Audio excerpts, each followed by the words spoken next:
Live from the Nut House, this is the Morning Rose with yours truly, Irving Martinez. And the Rabbi. Rabbi. Good morning, everybody. Hope you're doing well. Derek is on his way. This is like his job interviews. He goes in late. Can't wait for him to get a job and see how well he shows up. We won't be showing up here for that job. I know. Good morning, Bunny TV. Yes, I got your message, Bunny TV. Sorry I didn't get back to you. I was off of Facebook most of the weekend just looking through and liking a few shit, and I got off. I didn't even want to put up a post. But we will be in touch. You know the number here to the house. It's I Suck Goats. If you punch that in your phone, you'll get my number right here at the house. What the hell is wrong with the camera? I look so weird today. Oh, good morning, everybody. Good morning. Who is out here? I know my buddy DS is back from the swamp. Good Time Radio, of course, is always on. Bunny TV, Lady K, and Mohammed Hussein. Good morning, everybody. How was your weekend? I can't ask Derek. I know what Ed did. So, what the hell? How was your weekend? I know, DS, you went to that Swamp Fest. How did that go? Yeah. How did that go, DS?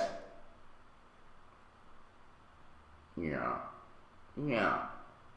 How'd it go? Alright. Well, he's taking a long time to type. Good morning, Hoodie 420. I forgot the cat. Yeah. I shovel snow. Okay. A show I can go to that need me to use cat. Yes, of course. Good morning. Good morning. It was pre-Halloween weekend. I know. What the hell's going on? Everybody was like in Halloween parties. I'm like, aren't you supposed to have Halloween on frickin' Halloween? It's not like everything else. I mean, I know that Christmas goes from the 24th, which is pre-Christmas. It goes to the 7th for some of us who celebrate the Day of the Kings, which is 7 days. And, but Jesus, Halloween thing. It's ridiculous. Everywhere I turned on cable, there's a freaking zombie movie on. Don't they have better things to do than just put on zombie movies? It was either zombie, Halloween, or Friday the 13th. Same shit. Same movies played 20 times over and over. What is that all about? I don't get it. Yeah, no, that's my number. That's my phone number. I Suck Goats is my phone number. Or it's 478-254-6287. Yeah, I don't get it. Yeah, I know. The schools don't want to do it. I'll tell you why they don't want the kids dressing up. Because when I grew up, it was about eggs. It was about chalk. They hit you with socks that would crush chalk in it.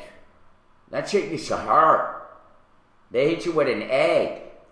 They hit you with the foam, shaving cream, toilet paper.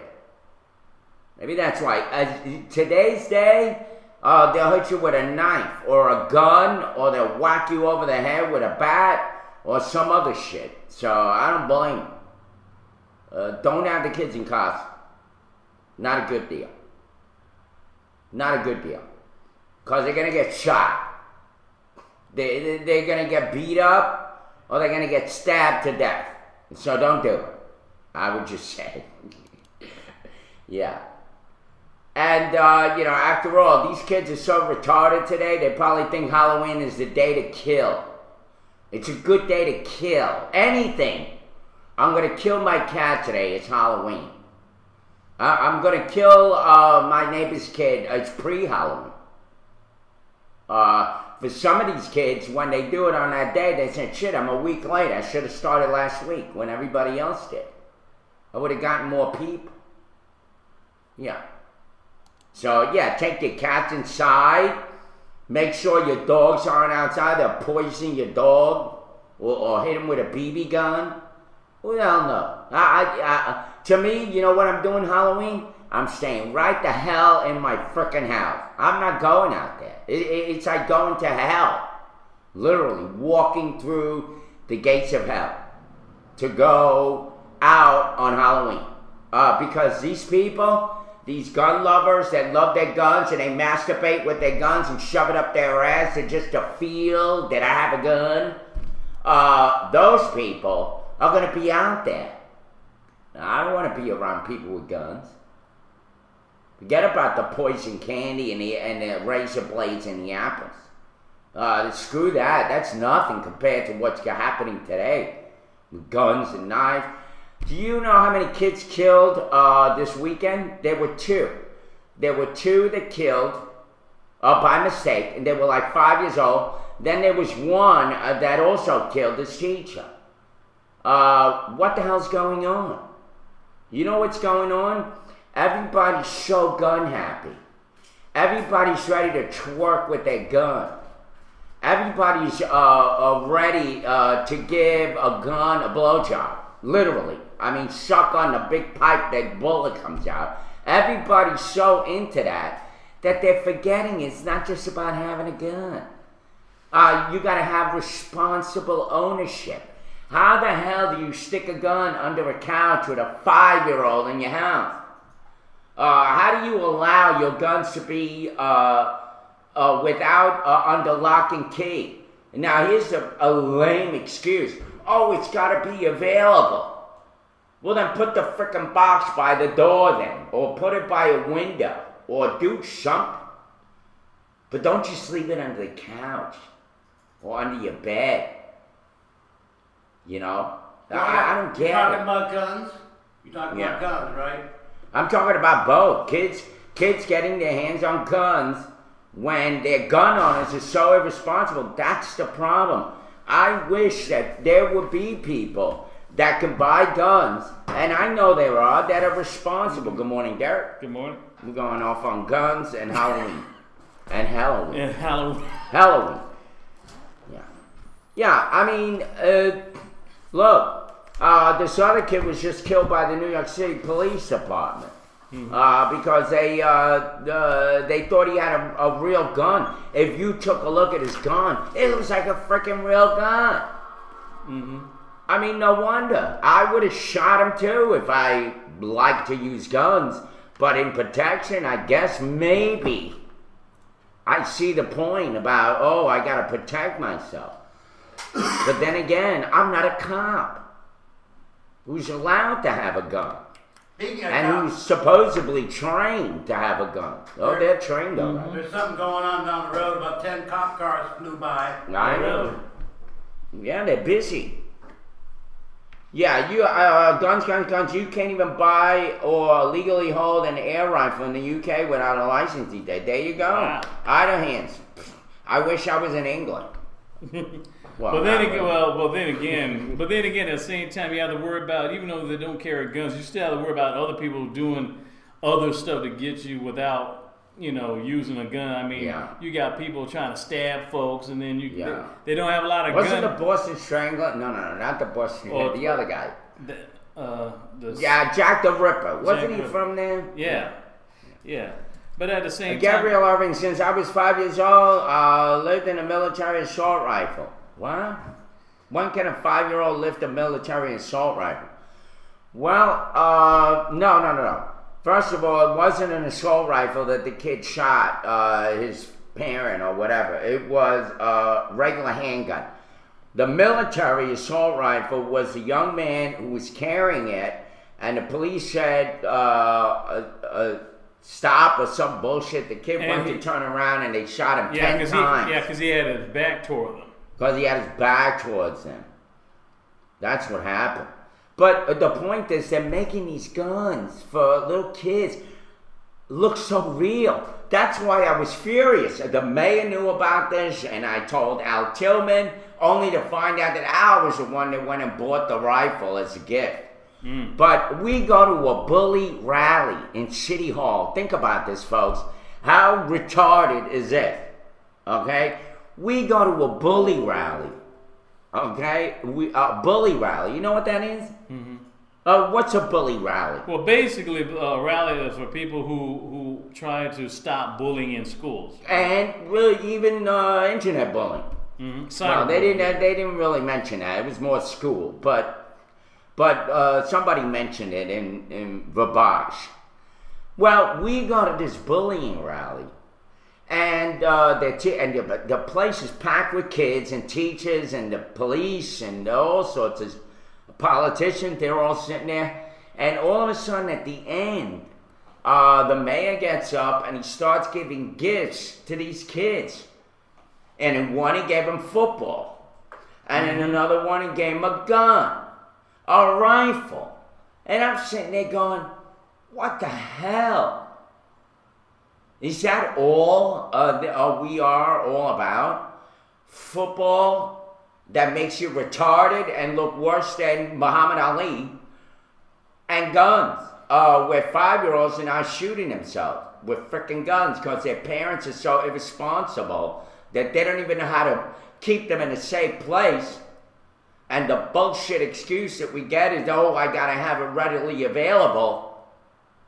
It's outrageous. And then, on top of all that, what makes matters worse is that they celebrate Halloween a freaking week before it's even here. What is that? I'm all confused. When is Halloween? October 31st. Shit, I thought it was yesterday. I thought it was Saturday. Everybody's in Halloween costume. I don't know. And they're not very ingenious anymore. Well, people are just trying to, I guess, catch on. I mean, you gotta think about it. People try to catch the early bird worm or something like that. Yeah. Because I remember back one time, it was September. They already had some Christmas decorations ready. They were trying to sell over at Kmart. It's like it's not even October yet. Y'all should have at least Halloween decorations first before you have Christmas. Yeah. I mean, my goodness, it's just no. Everybody loves the Second Amendment. Oh, we gotta have a militia. Blah blah blah blah blah blah blah. Well, remember that bullshit document that I love so much that nobody's living up to. By the way, could you imagine? I was thinking last night. I was up. Finally I got up about 4:30 this morning. And what the hell am I thinking about? I'm thinking about the kids killing each other and just like, wow, man, I'm trying to think about shit that we're going to talk about this morning. I couldn't fall back to sleep. I said, okay, could you imagine if you took a tally of all of the people in the United States just this year, how many of their constitutional rights have been violated? The numbers will be staggering, folks. Everybody wants to say that they live by the Constitution, right? But meanwhile, when the Constitution was written, slavery was still a get-go. You still made money on slavery. And it was such a bullshit time, about the only good thing that they did, and now you're figuring out that it's not so good, is that they created a government and a constitution that's open-ended, that it can mold and continue. How many amendments did they apply to it since we've been around? Well, at least after it was written, I'm saying. That's what I meant. Yeah, well, we're up to like 26 amendments right now. Yeah. At least 26, that I do know. Yeah, think about it, folks. Yeah, the violation of even one single constitutional right is the exact same as the violation of all. Thank you, Muhammad Hussein. Let me tell you, I bet you on my mother's grave that at least 1/4, if not over that, I don't want to show my mother's grave and give an astronomical number. I want something that seems realistic. At least 25%, if not 35%, of people in the United States this year has had a constitutional right violated on them by somebody. And I'm not just saying police. I'm saying even people when you go and buy something in the store. They don't like you, so all of a sudden you're too black for them to handle. And they either want to do one or two things. Get you the hell out of the store. Or take that freaking sweet-ass time because there's the white guy with the blue eyes online yet. Before I get you. Yeah. Tell us how you really feel. Yeah, I know. But AT&T, it was before Obama. Cut the shit. They did it to John F. Kennedy. They did it to Martin Luther King. They did it to Eisenhower. They did it to everybody. The NSA has been around forever. This is Obama. About the only thing that it reflects on Obama, maybe, is that people don't respect him like a president. So they go bonkers. These are people, Obama's not sitting in the freaking NSA office. You got a bunch of lackeys that are running it. And if you go to a government agency, you see what the bullshit is like. That's why when they closed down the government, part of me was like, oh, this is screwed up. But another part of me was like, screw it. Let these people learn and appreciate their freaking jobs. Because they don't know how to do it right. Look at what happened with this freaking Obamacare website. That's not Obama's fault, although it's under his watch, so obviously it remains his fault. But think about it. Jeez, man, he's dealing with so much shit, and nobody is helping him out, and everybody's trying to make him look just like they did in the old days, that blacks have no common sense, blacks have no brains, they're less than, and they treat the president the same way. Plain and freaking simple. Anybody that says to me that there is no racism going on in government right now, go live in Siberia. We got some. Yeah, we got get a gun and shoot yourself. We got some beachfront property in Oklahoma. We want to No, sell. really. Yeah. Yeah, you guys know you are getting the shot. That's the other problem. People are stupid. They get so pissed off that they're spying on us. Meanwhile, there's Facebook. I got people that put naked pictures up that they've been cut off. But people are nuts. They get on Facebook and give their whole world. Doing selfies of themselves. By the way, I'm going to the store right now. I won't be back till 5 o'clock. Great. Now the burglar knows where you are. 1 million people know that you just went out. They can go bomb your house or burgle your house. How stupid is that? Yeah, you are the only one saying people are going against Obama because he is black, retarded, Now, I'm not the only one, you stupid ass. Obviously, you haven't been around. Yeah, you obviously are sheltered in a bunker because you're one of those paranoid people. They got a show about Armageddon preppers or some bullshit. What was Armageddon preppers? No, apocalypse preppers. Or, Apocalypse. Oh, basically, in case there's the end of the world, they're ready. These people are spending thousands of dollars. Doomsday preppers. Bunkers. That's what. You know what? Preppers. If doomsday preppers, thank you, Muhammad. You know what? When doomsday come, I'm going so gladly. Take me. I'm out of here. Put me out of my frickin' misery. I'm gonna make every attempt to try to survive. Well, let me tell you something, Mr. Bunkerheads. You bunch of Archie bunkers. You bunch of doomsday preppers. Let me just remind you of something. You're going to be living in that freaking hole for the rest of your life. Because if everything goes, you're not going to be able to breathe when you come out. Stupid ass. You don't think the ocean could hit a wave and knock your little bunker out of it? You'll be floating to hell? Yeah, that's stupid. Storing food is a problem. You can eat your way out of what? I mean, what kind of life are you going to have on a doomsday? Everything's blown up or the world had a gigantic catastrophic earthquake and all of a sudden a chunk of it fell off. I mean, what are you going to do then? Float in space in a frickin' bunker? I mean, it's outrageous. It's your coffin. And that's the reality of it. The stupidity of it is people think they're protecting themselves, but all they're doing is building their own coffin. That's all. How are you going to get out of there if a freaking building falls on top of your bunk? Or what about if your bunker, you just can't get out? Now you're stuck in there, buried alive.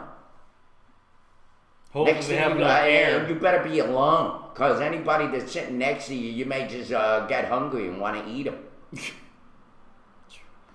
A lot of It's things, ridiculous. yeah, crazy. Hello, Mark 1979. Hello, Good morning, everybody. good morning, Manny. Sorry for- Good morning, Hoodie. All right. Derek. Yes. Good morning, brother. Good morning. Welcome, Welcome. welcome home. Yeah, thank you. There was a whole lot of stuff going on this week. I would have gotten here, but I had to get my ride because I still don't have a car. There was some crazy. I don't know if you heard about it, but there was a crossover broadcast of Good Morning America from ABC and Univision's Despierta America, which is, I guess, was the Spanish word. Where? Good Morning America on ABC and Univision. They had a simulcast. Oh, so now they got the Spanish people joining in. Yeah, they had two of the people from Despierta America on the set of Good Morning America, and they had two people from Good Morning America on the set of Despierta America.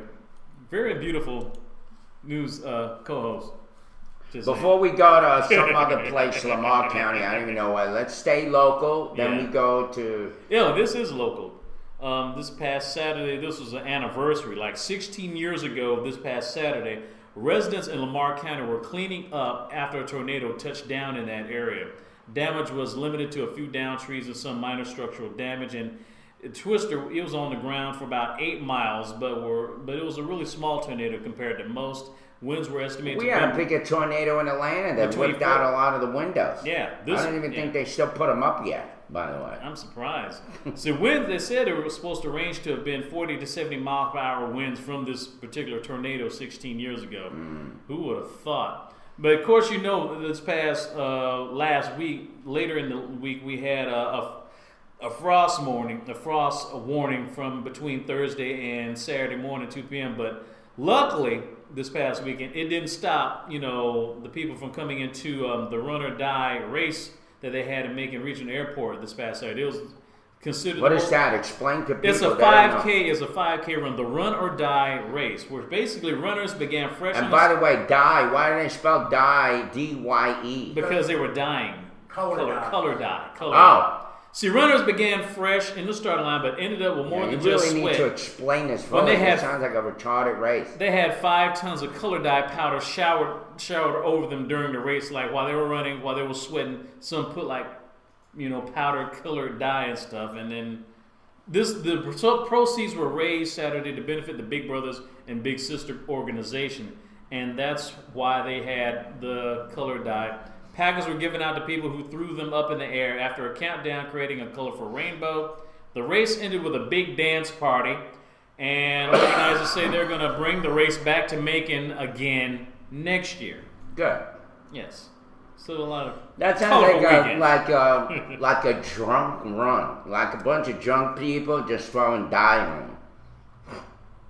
Oh, they did have they had the same thing here in Anchorage, Alaska too. ATT, where you from? Wow. That's not and I thought it was cold here. I know it had to be freezing there. I thought it was exclusively retarded. All right. By the way, 10 person. 10 people. 1, 2, 3, 4, 5, 6, 7, 8, 9, 10. 10 people have been hit on Macon roads this year and killed. 10 people. That's a lot of people getting run over. Well, all in the same area? Well, in Macon. A 10 person have been hit and killed on Macon roads this year. Bibb County Coroner Leon Jones says Luther Wright was struck by a vehicle on Magnolia Street on October 23rd. Jones says Wright died just after 11 p.m. Sunday night from his injuries. He was 60 years old. Luther Wright, dead at 60. What do you think of that, Derek? I mean, this is They need to they either need to put the areas where these pedestrians are, make them more well lit, or bring back rickshaws or something. Yeah. I'm just saying. No, let me tell you, I was driving. Who was I? I think I was driving with DS. Mm-hmm. And DS, ATT says ban yeah, cars. he was bringing me home. We went to the Greek festival, and it was late at night, and DS is driving me home. One of the main freaking thoroughfares. I can't remember which one it was, either Eisenhower, one of those. We're driving down, and it's pitch black. Mm-hmm. And I'm like, this is like literally like having a highway with no lights. Oh, which, by the way, we do have. Right? Okay, yeah. I mean, long stretches of highways down in Georgia and even here in Macon, Georgia, around the city, you would think would be lit up, but no. I guess there's not enough money in the taxes to pay the electric bill. I don't know. Who knows? So this is what is happening. Maybe they were high or something. That would explain what happened this past Saturday. Also, that coming on besides the Run or Die 5K race. Yeah. Macon police collected 162 pounds of prescription drugs. Believe it or not, it says this They past actually Saturday. weigh that shit? Yeah, on this past Saturday, Central Georgians were able to drop off old prescription drugs as part of a national drug take-back day. Does that include the box and the little pill bottle? Mm-hmm. In Macon, the Macon Police Department said they collected 162 pounds of prescription drugs, according to a press release. The drug take-back took place from around 10 a.m. Saturday to 2 p.m. later that afternoon. The event was annual, sponsored by the DEA. It helps foster safe disposal of used and old prescription drugs instead of having them thrown away or flushed down the toilet, which will eventually mess up the water supply in the city. Oh well. So how about that? Well,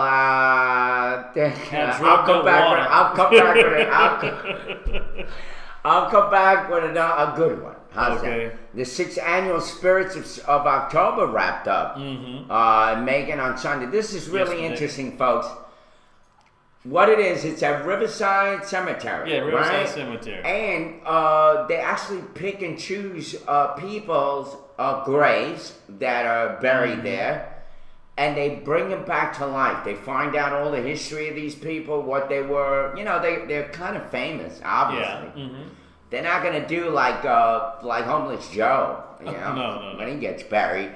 But which would probably be never. That son of a bitch got more life in him. But anyway, what they do is they take the people, find out their history. Of course, a lot of it they know. It's a small town at the time, and Macon, you know, still has a lot of its history. And they act them out. And right at their gravestone or tombstone or mausoleum or whatever, they actually act out that person. And it's like a 15-20 minute tour. You go to each site, they recite some lines dressed in that time period or dressed with clothes that they had, and then they you move on. It's kind of for Halloween, you know, or as is now well known as pre-Halloween. Yeah, for pre-Halloween. Anyway, so it ended this year, and it was I've been to a couple of them. They're great. You have a lot of fun. You're in a graveyard real late at night. It's really cool. You know, there's a lot of people that are protesting. Protesting it? Why? People that have people buried there. Oh. It's been all over the news. Yeah. I mean, there was one lady, there's a damn outhouse sitting right on top of her father's grave. How would you feel? Really crappy, because it's right next to the good question. Yeah, there's a whole lot of Indians who ticked off when they have their land taken away and people building buildings and barrels. That's how they got the term Indian giver. I never knew that. Wow. Ed, you're a genius. I'm just checking see if there's any lightning bolts. This morning, you're a genius. All right. Anyway, the Spirits of October. That's fun. Wrapped up in Macon on Sunday at the historic Riverside Cemetery and Conservatory. The crowd doubled in size this year. Over 1,100 people attended. That is great. I think there were like 50 people when I went. Guests could stroll through the cemetery and listen to each spirit portrayed by local actors. This year's theme was Lucky or Unlucky 13. And since it's 2013, every spirit had a connection to the number 13. Wow. Whether they were mayor in 1913, a 13th person buried in the cemetery, or played right here for Channel 13 on radio and television, like Uncle Ned. Oh, Uncle Ned was from here. Yeah, Uncle Ned. And his daughter, Mary, attended the Ghost Trail and remembers her fondest memory of her father. When I was very little, he never called me by my name, Mary. He called me baby. And one day, I was playing in the driveway. He was on the porch reading his paper. He stepped to the edge of the porch and he said, baby. And I said, yeah, daddy. And I'm calling you text.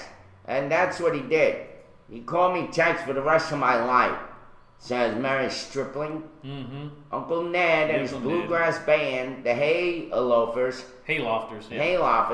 played in some of the early morning shows. Back then, WMAC first began in 1950. Yes.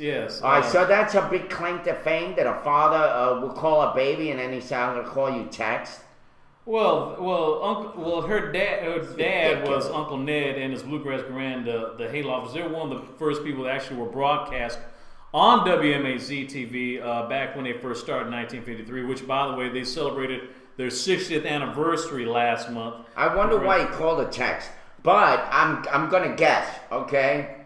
I saw her being interviewed, right? She's about as big as frickin' Texas. So maybe that's what it was. His words, man. His words, not mine. Yeah, she literally is huge. Who knows? Anyway, that's... All right, what do we got? Let me see what the chatters are saying. We're almost ignoring them all morning. By the way, let's say hello. You say hello. Hello. Say hello to the crowd. Give them each a blowout. Yes, want to say hello. Shout out, hello to ATT, Nacal 3000, Wartown, Abnormal, Bunny TV. Hello, Hoodie 420, Jimbo from Australia. Good day, Mike. Lady K1, how are you? Manny, Mark, 1979, Muhammad Hussein, Nick and Lynn, and also Scorpio Pio. Yeah, Wartown is back. Nick and Lynn is back. Look at that. They're all back. Scorpio Pio. All right, the Fox News hat you can keep. Oh. I can't stand Fox News. I don't Well, it's not Fox News, it's Fox Sports. I get disgusted when I see Fox. It's like literally, I feel like, why am I going to indulge in a racist, a volatilely racist, if that's a word, station? Well, yeah. I can't stand that. Only the local Fox I like. The local Fox. Yes. They're cool. That's local, yes.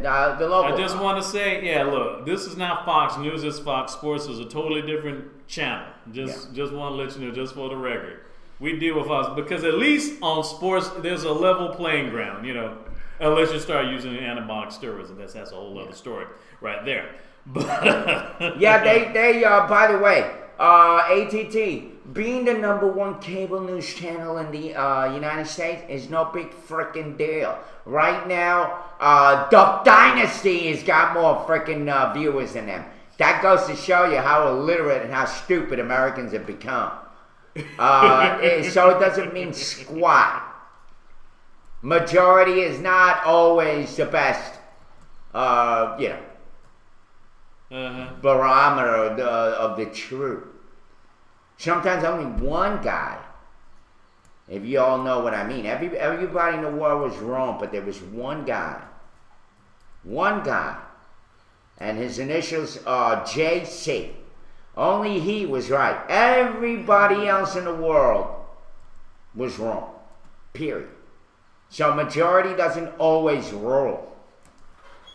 Yeah. Good morning, Jimbo from Austin. Australia.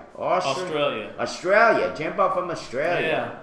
Since you're here, I might as well go ahead. In case he's watching, I'll just give a shout out to my cousin Carlton Dickerson, who's who lives in Australia right now, lives in Sydney. If you're looking, hello. Yes, hello. If not, this shit goes to air. By the way, Louis, 5150. Where are you from? You look like my cousin Louis. It's like even though Sydney is like 15 hours away. So positive vibe. It's already tomorrow. Can you believe that? It's already goodbye, positive vibe. Boy, that vibe was short. Yeah, short-lived vibe. It's almost tomorrow in Australia. Can you believe that? Sydney, Australia, 15 hours away, 15-hour difference. So it's like close to midnight. So it's like Tuesday morning already, or about to be in 2 minutes. Oh, by the way, ATT, I'm in a great mood. What are you talking about?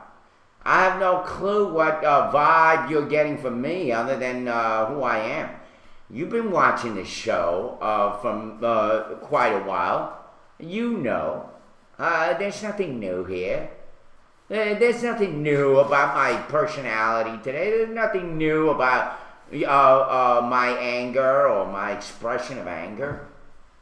Yeah. Mm-hmm. Oh, passion. That's what. Oh, yeah, it's ADHD. Thank you, Eddie. Yeah, Monday. It's Moon Day. I'm mooning you Monday. Then Tuesday is 2 Day. Mm-hmm. That means you get a double down of whatever I decide I want to do that day. Maybe I want to be relaxed. Mm-hmm. Maybe I want to be a son of a bitch. Maybe I want to be cool. Yeah. Mm. Hey, Scoot DT68846. How are you? Hello. How are you? I'm doing okay. Herb, you have to admit you're wearing that. I just screwed the neighbor's cat. Look on. Oh, yeah. I got one good story before we go to our break. I'm really in a good mood, but not really. But the first part is I'm really in a good mood, and then it leads to, but not really. It's not like I'm not in a good mood, but I'll be okay. It's not that. It's I'm in a good mood, but not really. But not really. Yeah. Like bungee jumping. You want to commit suicide, but you have been bitching about everything this morning. Oh, really? You're right. Well, I haven't been bitching about one. I've been bitching about the guns, which I can't stand. And, look at what happened this weekend. I mean, you're right. When the hell did they start celebrating Halloween a week early? When did that happen? And now, as soon as Halloween is over, it's going to be Thanksgiving. And then while Thanksgiving, while you're still eating the turkey, they're already celebrating Christmas and New Year's as they lump them together. Mm-hmm. Yeah. Yes, I don't get it. Happy Halloweenxmas. Your face is red today, or whatever. Mm-hmm. They're red in the background. Crazy. You know, you're lucky I can't watch your ass. I bet you're sitting there with your hair all scruffy and dirty underwear, and you got some itching going around your belly and your belly button. It itches, and you got a red rash. And I'm not complaining. I'm not saying anything. Well, what do you know? Yeah, I don't wear underwear. It gets difficult to go through the motions every day. Life can be put a bad taste in your mouth. Thank you, you're right. That's what I'm talking about. That's why I've been hiding out in my bat cave. I don't even want to go out. I started looking at pictures of people on Halloween. It's like the same old faces. Mm-hmm. People coming, going to and fro, in and out. You know, I'm used to a city with millions of people. And you don't really meet the same person every day. Here, it's the same shit over and over. Same people. Like Mayberry. Yeah, I want to go to Atlanta. I want to go out. I'm going to go to Atlanta. I'm done. Speaking of some crazy Earth's got too much bean dip in his corn chip. But we like you, okay. Whoopie ground. Yeah, it's like a Groundhog Day. Yeah. Yeah. It's just in October. Well, drives you nuts. Now, speaking of driving out of town, do you hate toll bridges and toll booths? Especially when you're going to New York, you better have at least $100 Just just for the tolls. Mm-hmm. Because you run into like one toll after the other, you better have at least 4 or 5 rolls of quarters Mm-hmm. and a bunch of singles, and or that's it. Singles, a lot of singles, and a lot of rolls of quarters when you're going up from Georgia up to New York.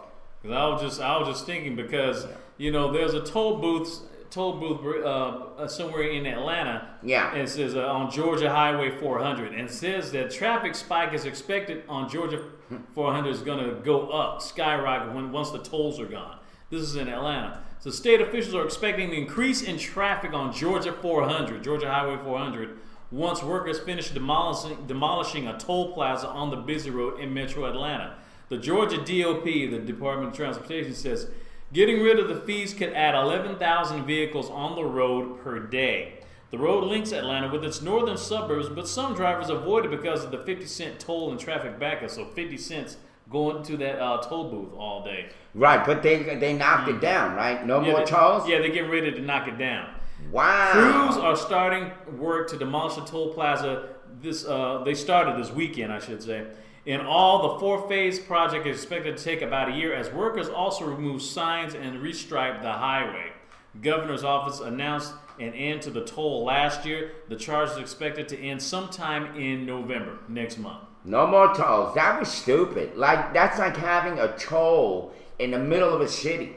Mm-hmm. It's like if you're driving down Macon and all of a sudden you hit, let's say, Eisenhower Parkway, and you got to pay a toll to get on that Eisenhower Parkway. Yeah. That's freaking nuts. Mm-hmm. I mean, and how long was Georgia 400 around? How many billions of dollars did they collect? Probably at 50 cents a clip. Yeah, with like 10,000 people. And a lot of people just hated it because it had a lot of traffic backups. It's like, I know. Like, I'm supposed to break at 1 or break at 5. It's like in the middle of the city. Yeah. I'll trade you for a long hand, 2,000 history for a black guy that drinks the fifth of vodka every day. Wow. How long did it take you to come up with that one? Wow. And that's like a thought that just regurgitated in your mind for a long time. Taxes paid for the highways, but they use toll booths to collect pictures of each vehicle and their license plate. Mm-hmm. I wouldn't be surprised. I never thought of that. Yeah, UREX says it's been a toll rule for as long as I can remember. Wow, so it's been there for years, decades. But Philly to New York, $42 in tolls. Absolutely. That's what I'm saying. You better have at least 100, 125. I don't even know how much they are now. I haven't driven up to New York in 2 years, 3 years. So you better be ready. Every time you turn around, there's another freaking toll. New York. Oh my goodness. And God help you, if you run out of quarters, there's nobody there. So you're going to have to stand there and wait for some scumbag to come up to you and write you a notice that you owe them money. And you got to mail it in. Jeez. Yeah. No wonder they take the subway, because it's too doggone cheap. I mean, too freaking expensive to actually drive. Yeah, because see, you're right. Take the train. Yes, exactly. You got to help keep the car, oil, all the maintenance, gas. You got to worry about somebody breaking into it or stealing it. You like the Cap North snack? Mm-hmm. I like the cap that you put on our morning roast site. I'm very grateful for that. I mean, I think it was great. This is so much better than the last. The last one looked too morbid. Too morbid. Yeah. Well, some big old coffee beans just make you sick. Well, it was the lettering. It just looked like something out of the Addams Family.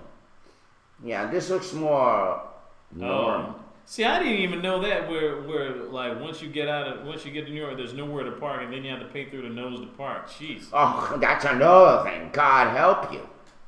There is nowhere to park, and even if there is somewhere to park, as I had to suffer for 44 years in my miserable life. Well, not so much, but half of it. About 44 years that I lived in New York. I was 44 going on 45 when I left New York. Mm-hmm. You had to get up at like 6 o'clock in the morning. Alternate side of the street parking. Oh man. Oh my God! And the hell with you if it snowed.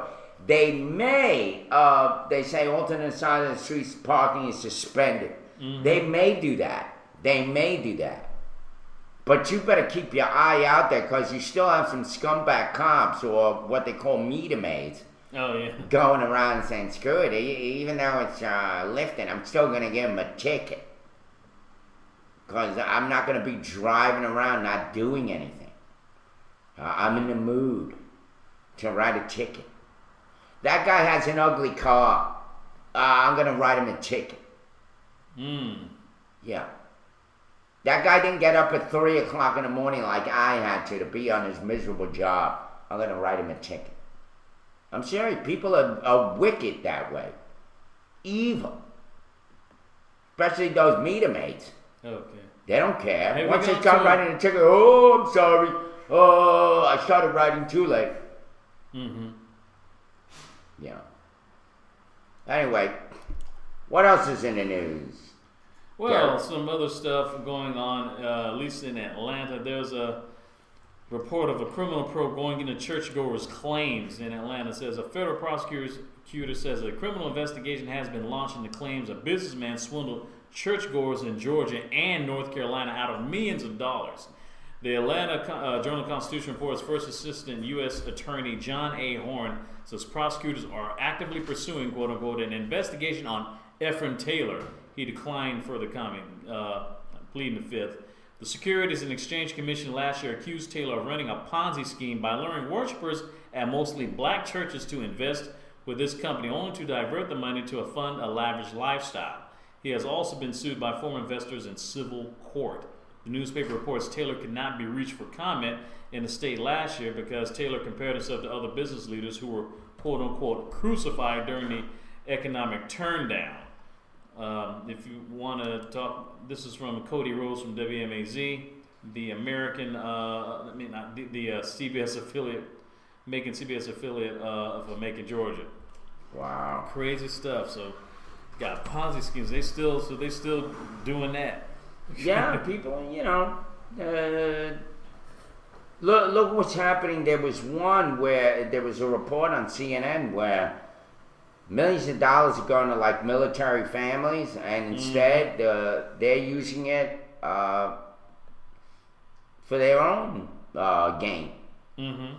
That's why charity is best given when you go up to the person himself and you say, "Here, American soldier, here's $100."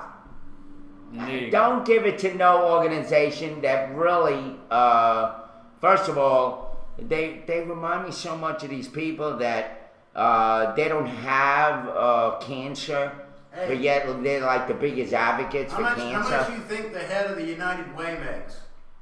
Well, who the hell knows? A lot of fucking money. Yeah. Well, a lot. Yeah, you know why? Because it's the United Way. One of the biggest sponsors of the United Way is the NFL. They're sucking the money in. The NFL, they suck more money in than they give out to people who need it. Exactly. Well, yeah. Why do you think? Yeah. Why do you think some of those NFL players who are like NFL is one of the sponsors of the United? Why do you think so many of them are suffering? Because you would think the United Way would be the big people, would be among the people that would help. These retired NFL players who, especially the defensive ones who have brain damage and stuff like that, are now shooting themselves in the chest because they want someone to check their head, see if they got brain damage, which they actually do. You don't even have to be a rocket scientist to find out did they have brain damage or not about playing 10, 15 years. Of course they did. Of course they do. It's a sad situation. All right. Okay. I am a lucky guy. Yes, you are. Let me see. I saw Great Gatsby last night. Awesome. Which one? The new they had the a new couple one? of versions. There's a new one. The new Is one the or new one the okay? red or the red. Leonardo DiCaprio. DiCaprio. By the way, speaking of Crump, that guy Crump. It's DiCaprio. Yeah, the guy that the lawyer, the black lawyer that didn't really say anything. Andrew Crump. Yeah. At the Zimmerman Trayvon Martin trial. He's a black guy. Now he's involved in that kid getting wrapped up in the rug in a school gym. Mm. You know? How's he getting? I don't know. Oh. I don't know. And he was around during Sammy Davis Jr. Yes. Maybe he was looking to help her out. But Jack Ellis told her not to. Hmm. He said that guy's ambulance chaser. Oh, really? Yeah. Hmm. Something to that effect. Yeah, the Candyman can let's sing it all out. I don't know, I don't know anybody who can afford it, but Road Ranger unveils most expensive model ever cost £140,000. First class airline style seats and champagne chill. Jeez. You're supposed to not drink and drive. Is that not stupid or what? Mm-hmm. They're having a wine chiller in a car. What are they going to put in it? Wine. Wine. Duh. It ain't going to be Kool-Aid. Drunk That's driving. for sure. Yeah.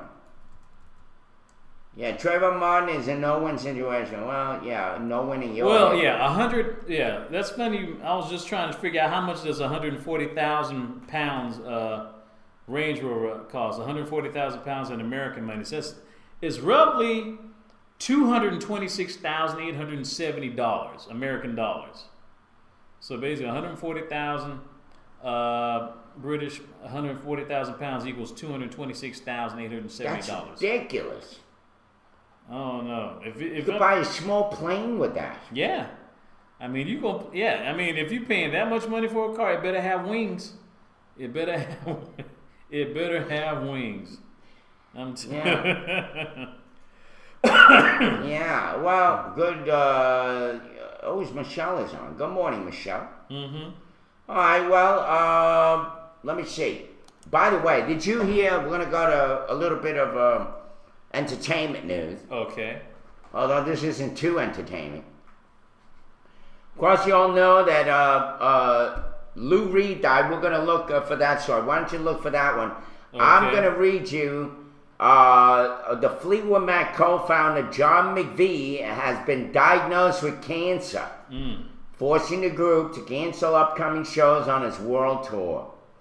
The band just completed a European leg of the tour and have been scheduled to perform 14 shows in Australia. Do you hear that? You ain't having no Fleetwood Mac. And New Zealand in November and December. An announcement on the band's Facebook page did not disclose the details of McVeigh's cancer, only saying that the 67-year-old, look at that, he's up there in age, is now scheduled to be in treatment for cancer during that period of time. By the way, we are so sorry not to be able to play these Australian and New Zealand dates.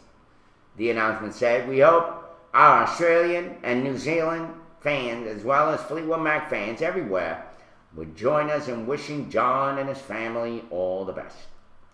The original members of the group, including Lindsey Buckingham, by the way, I love Lindsey Buckingham. I think he's one of the great singers of that era. Yeah, he wrote a lot of his songs. He even wrote songs for Fleetwood Mac. Mick Fleetwood, John McVeigh, or McVie, Stevie Nicks. That's it. His wife, Chrissy McVie, I guess, didn't join. Yeah. The rehash, whatever. Returned to touring it last April after a 3-year break from the road. They toured the United States first, then traveled to Europe. Their classic Rumors album was released earlier this year with unreleased studio and live tracks. John McVie and Mick Fleetwood started the group in 1967. Yep. And they were horrible when they first started. It was, I'm serious. It was only with the Rumors album. Maybe one album before that, but that's when they really they were horrible. Yeah. But we have definitely lost some legends, one in rock and roll and one in television. Lou Reed, who took rock and roll into dark corners as a songwriter, vocalist, and guitarist for the Velvet Underground and as a solo artist, died Sunday. According to his publicist, he was 71 years old. Mm-hmm. The publicist Peter Noble confirmed Reed's death but released no details. Reed had undergone a liver transplant in May. His wife, the musician performance artist Laurie Anderson, disclosed over the summer. Yeah. Reed was a rock pioneer who went from record label songwriter to a member of the short-lived but innovative, influential Velvet Underground, who had okay, go ahead. Hey, it has the video. Bang it out, baby. Roll it out. Roll it, dole it. 20-minute video. I just want there you go. Yeah. There you go. There you go. Like Lou Reed. Yes. Dead at 71. He 70. Was his group, the Velvet Underground, basically. Well, considering our age, that ain't that old. He wrote what? One famous song, "Take a Walk on the Wild Side." Yeah. He had a couple other ones. Yeah, a couple other ones babe, take a walk on the wild side. Yeah. Which, by the way, that was sampled a little bit back in 1989 by rap group Tribe Called Quest when they had a song called "Can I Kick It?" Yes, we can. Can I kick it? And, I guess it's very much what this guy said. By the way, I saw this full interview that Ed just played. Yes. And the guy said he was not like a Bob Dylan, famous. Yeah. But what people don't know was that he wrote a lot of the songs for a lot of these artists. Mm-hmm. The other artists played the song. Yeah, they did. They certainly did. Who were some of the examples? Well, I know they mentioned it. I forgot which one. Matter of fact, I guess it wasn't that. Not Jaguar. I want to say Subaru or Audi. I think Audi actually used his song "Walk on the Wild Side," the instrumental part of it, for a commercial back during the late 70s. He said David Bowie. I don't know who David those Bowie. people are. You just mentioned Audi. Mm-hmm. What is that? I thought it was a car. Audi. Well, yeah, they use. I think Audi or some foreign car company actually used that instrument to sell their commercial. Holly came from Miami, FLA. Hitchhiked away across USA. Plucked her eyebrows on the way. Shaved her legs and then he was a she. She says, "Hey babe, take a walk on the wild side." Yeah, come to the grave. Said, "Hey honey, take a walk on the wild side." Yeah, we're gonna get to that, ATT. Relax, stay on topic. Enjoy the music. Mm-hmm. All right, there you go. By the way, yes, there he is, the late great Lou Reed, dead at 71. Yep, 71 years old. Matter of fact, he was in an animated movie. I remember when I was a teenager, well, preteen back when Nickelodeon first came out. They were promoting it. It was called Rock and Roll, and he played this animated guy named Mott, who was like this really cool, I guess, big time rock star. Yeah. And I actually had a video of it. I've been trying to find that. I've been trying to find that on DVD or video for the longest time because look in YouTube. Everything's on YouTube. I probably might have to. That's right. And the Colored Girls sing do do do do do do do do. Matter of fact, I got a link right here. Interpretation of do do do do do do. Shit. Huh? Isn't that what doo doo is? I ain't going by that. Yeah, I'll just put in a group Tribe Called Quest. They're the rap group that came around with De La Soul as I think who said what's this? It called? Look at that, he's gonna send you a Abnormal. DVD. Ain't that cool? Mark 79 was talking about. Yeah. Matter of fact, I actually opened up. I was in a group that opened up for us, De La Soul, when I was at UGA. Yes. UGA. UGA. Yeah. We opened up for De La Soul, and they performed. As a matter of fact, Tribe Called Quest performed 3 years later after that on campus. So, like, that's why I'm kind of happy that I had a part in bringing hip hop to Georgia, or at least the University of Georgia. They opened up for De La Soul, and then back in November '89, which is like, 24 years ago. Jeez, November 1989. So, Derek, did you play an instrument or sing? I was actually a dancer. I was a dancer. Really? Yeah. Oh, Are you really shit, being Sherlock. surprised? Wow, I am. I swear to God. So what you do? Like the kid in your kid Prince of play. Bel-Air. Yeah, what's kid his name? play. Yeah, that type of No, stuff. not kid play. No, not stripper. No. No, the guy in Talking about the Carlton Banks? No, yeah, I didn't do that. No. He does a Carlton. That's it. Derek the stripper. I probably had a better looking body, much thinner body. You see what you started there? Whoever asked Yes. Derek. Oh, ATT. You see what you started? Do the Cabbage Patch. Well, actually, this is a derivative of Cabbage Patch. Actually, Cabbage Patch is like this. This is kind of derivative of it. They call it stirring the grits, but that's, I guess own that's dance. something, yeah. I have my own dance. As I said, Tribe Called Quest sampled Lou Reed's song "A Walk on the Wild Side." It's called "Can I Kick It?" I've already put the link to that just in case you guys want to check out that video. It's I thought it was really ingenious. You know, they just use that little.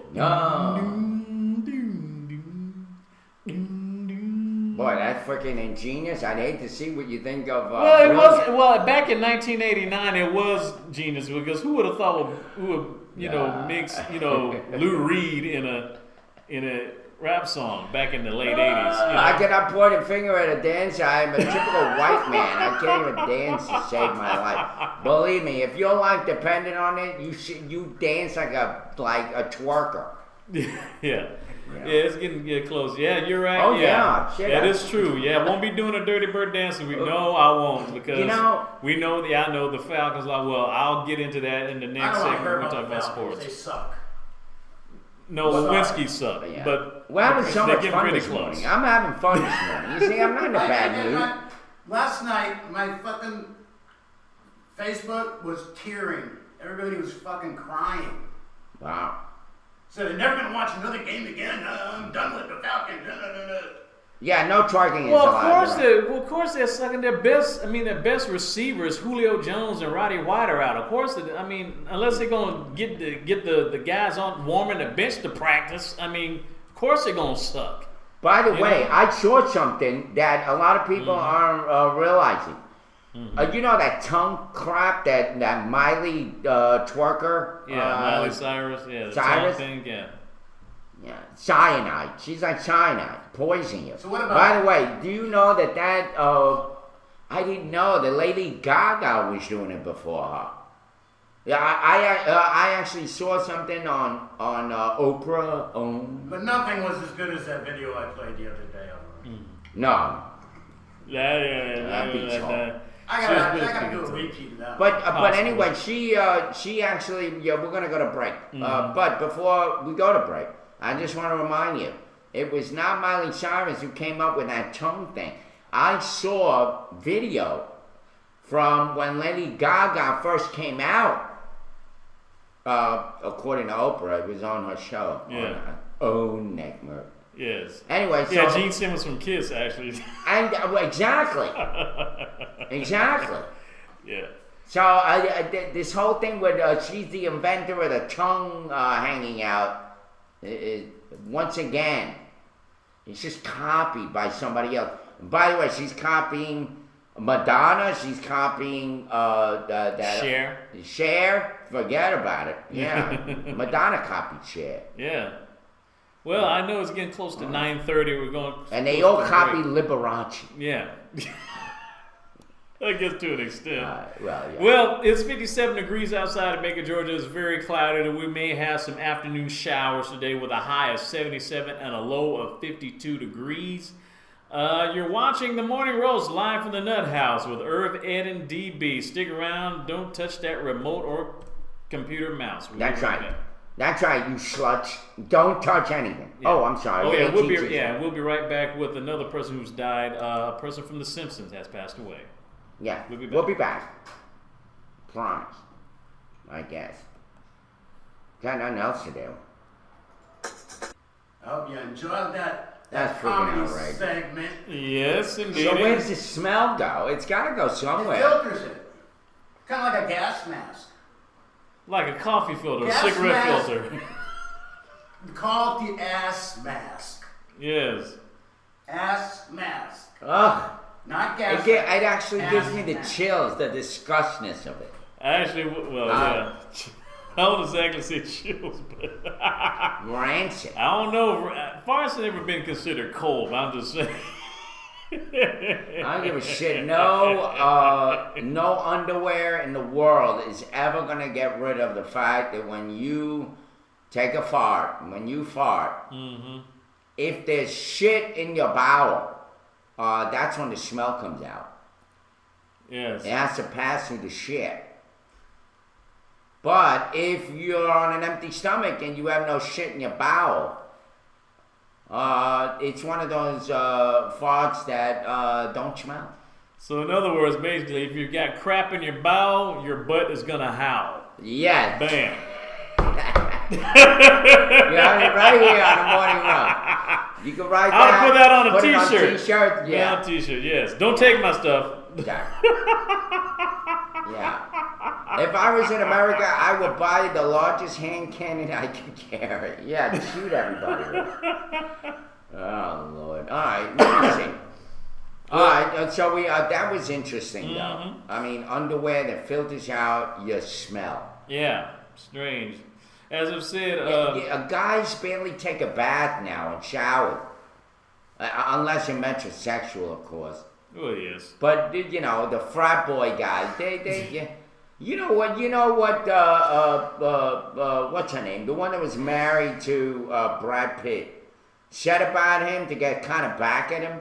Jennifer Aniston. Jennifer Aniston said something like, his feet stink.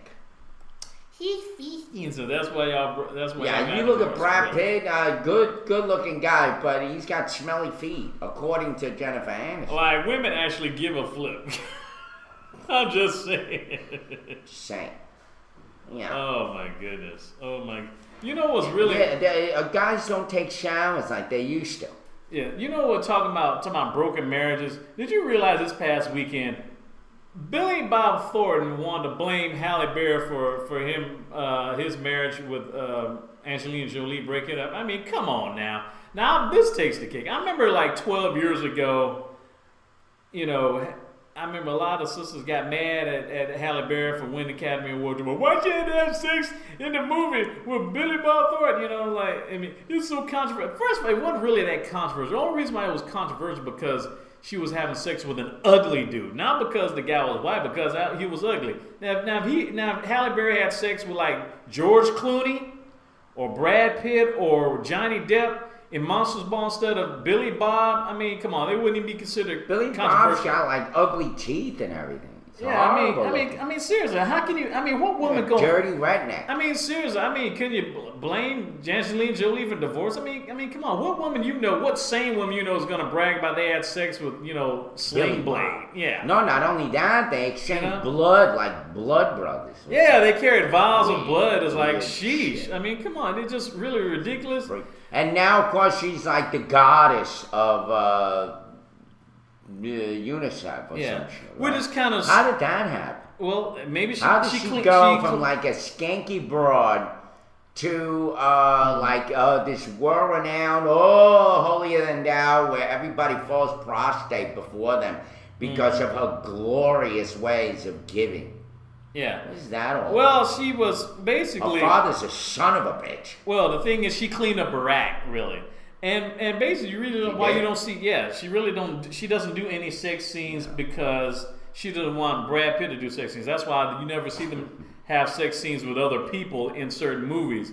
And I think that's probably what broke up the marriage between Angelina Jolie and Billy Bob Thornton, because they had sex with Halle Berry. And people, and then what really ticked me off, you have black folks getting mad to me. Why she had to have sex with Billy Bob Thornton? Like, it was almost Billy Bob Thornton is like a trailer trash, redneck looking kind of guy. Well, now looking, he is. And Angelina Jolie is a stripper looking woman, and when you look at her, all you think of is, I'll bang that broad. There's no respect whatsoever in terms of intelligence. You just want to bang her. Now, I will say this. She's directed a movie, very depressing, by the way. It was so well taken in that is like a movie you don't want to see. Mm-hmm. Kind of like Revenge. You ever see that movie, Revenge? Yeah. Not the horror movie. The one with Anthony Quinn and the guy that played the golfer. You mean Tiger Woods? I mean Chris What Rock? is his name? Yeah. Something like What is his name? The Bodyguard. Bodyguard. Kevin Costner. Kevin Costner. Yeah, Kevin Costner and Anthony Quinn. What a horrible, depressing movie that was. From Anthony Quinn or Anthony Hopkins? Yeah. Well, Oh. Angelina's flat chest because she got everything inside her breast removed. Some pre-cancer. Yeah, you know. she got pre-cancer, breast cancer. She went to get a double. Yeah, Tim mastectomy. Coat. What a crappy movie that was. What was the other one? Waterworld. Ugh. And Wyatt Earp, yeah. And Wyatt Earp. All a I boring love movie. Tombstone. Tombstone was a much better film than the Wyatt Earp movie. Yeah, The Bodyguard was good because of what's her Houston. name? Yeah, Miss Whitney Houston. Miss Houston. Yeah, but it was just kind Miss of weird. Dead on Arrival. It's just kind of weird that Billy Bob Thornton blames Halle Berry. Now I mean it's just really sad. Now he was talking about like Angelina Jolie was apparently struggled with her ex-husband for sex scenes with other women. That's why they supposedly, so in some way he's trying to blame Halle for it. He said he told the Sun, I would go away and do a film like Monster Ball with a very explicit sex scene with Halle Berry. Yeah. She one of the most beautiful women in the world. I talked to a phone with my wife. She said, what you been doing all day? And I said, well, I did some sex scene By the with way, Halle The Berry." Bodyguard was okay. Kind of like Derek's Imitation. Yeah, you actually touched her. Let me just say this though about The Bodyguard. Yeah. All right. You needed a bodyguard not to hear that freaking song on the radio that it played over I always over love you, yeah. and freaking over again. Yes. It's like Dolly Parton's boobs grew during the time that thing kept playing on the freaking radio.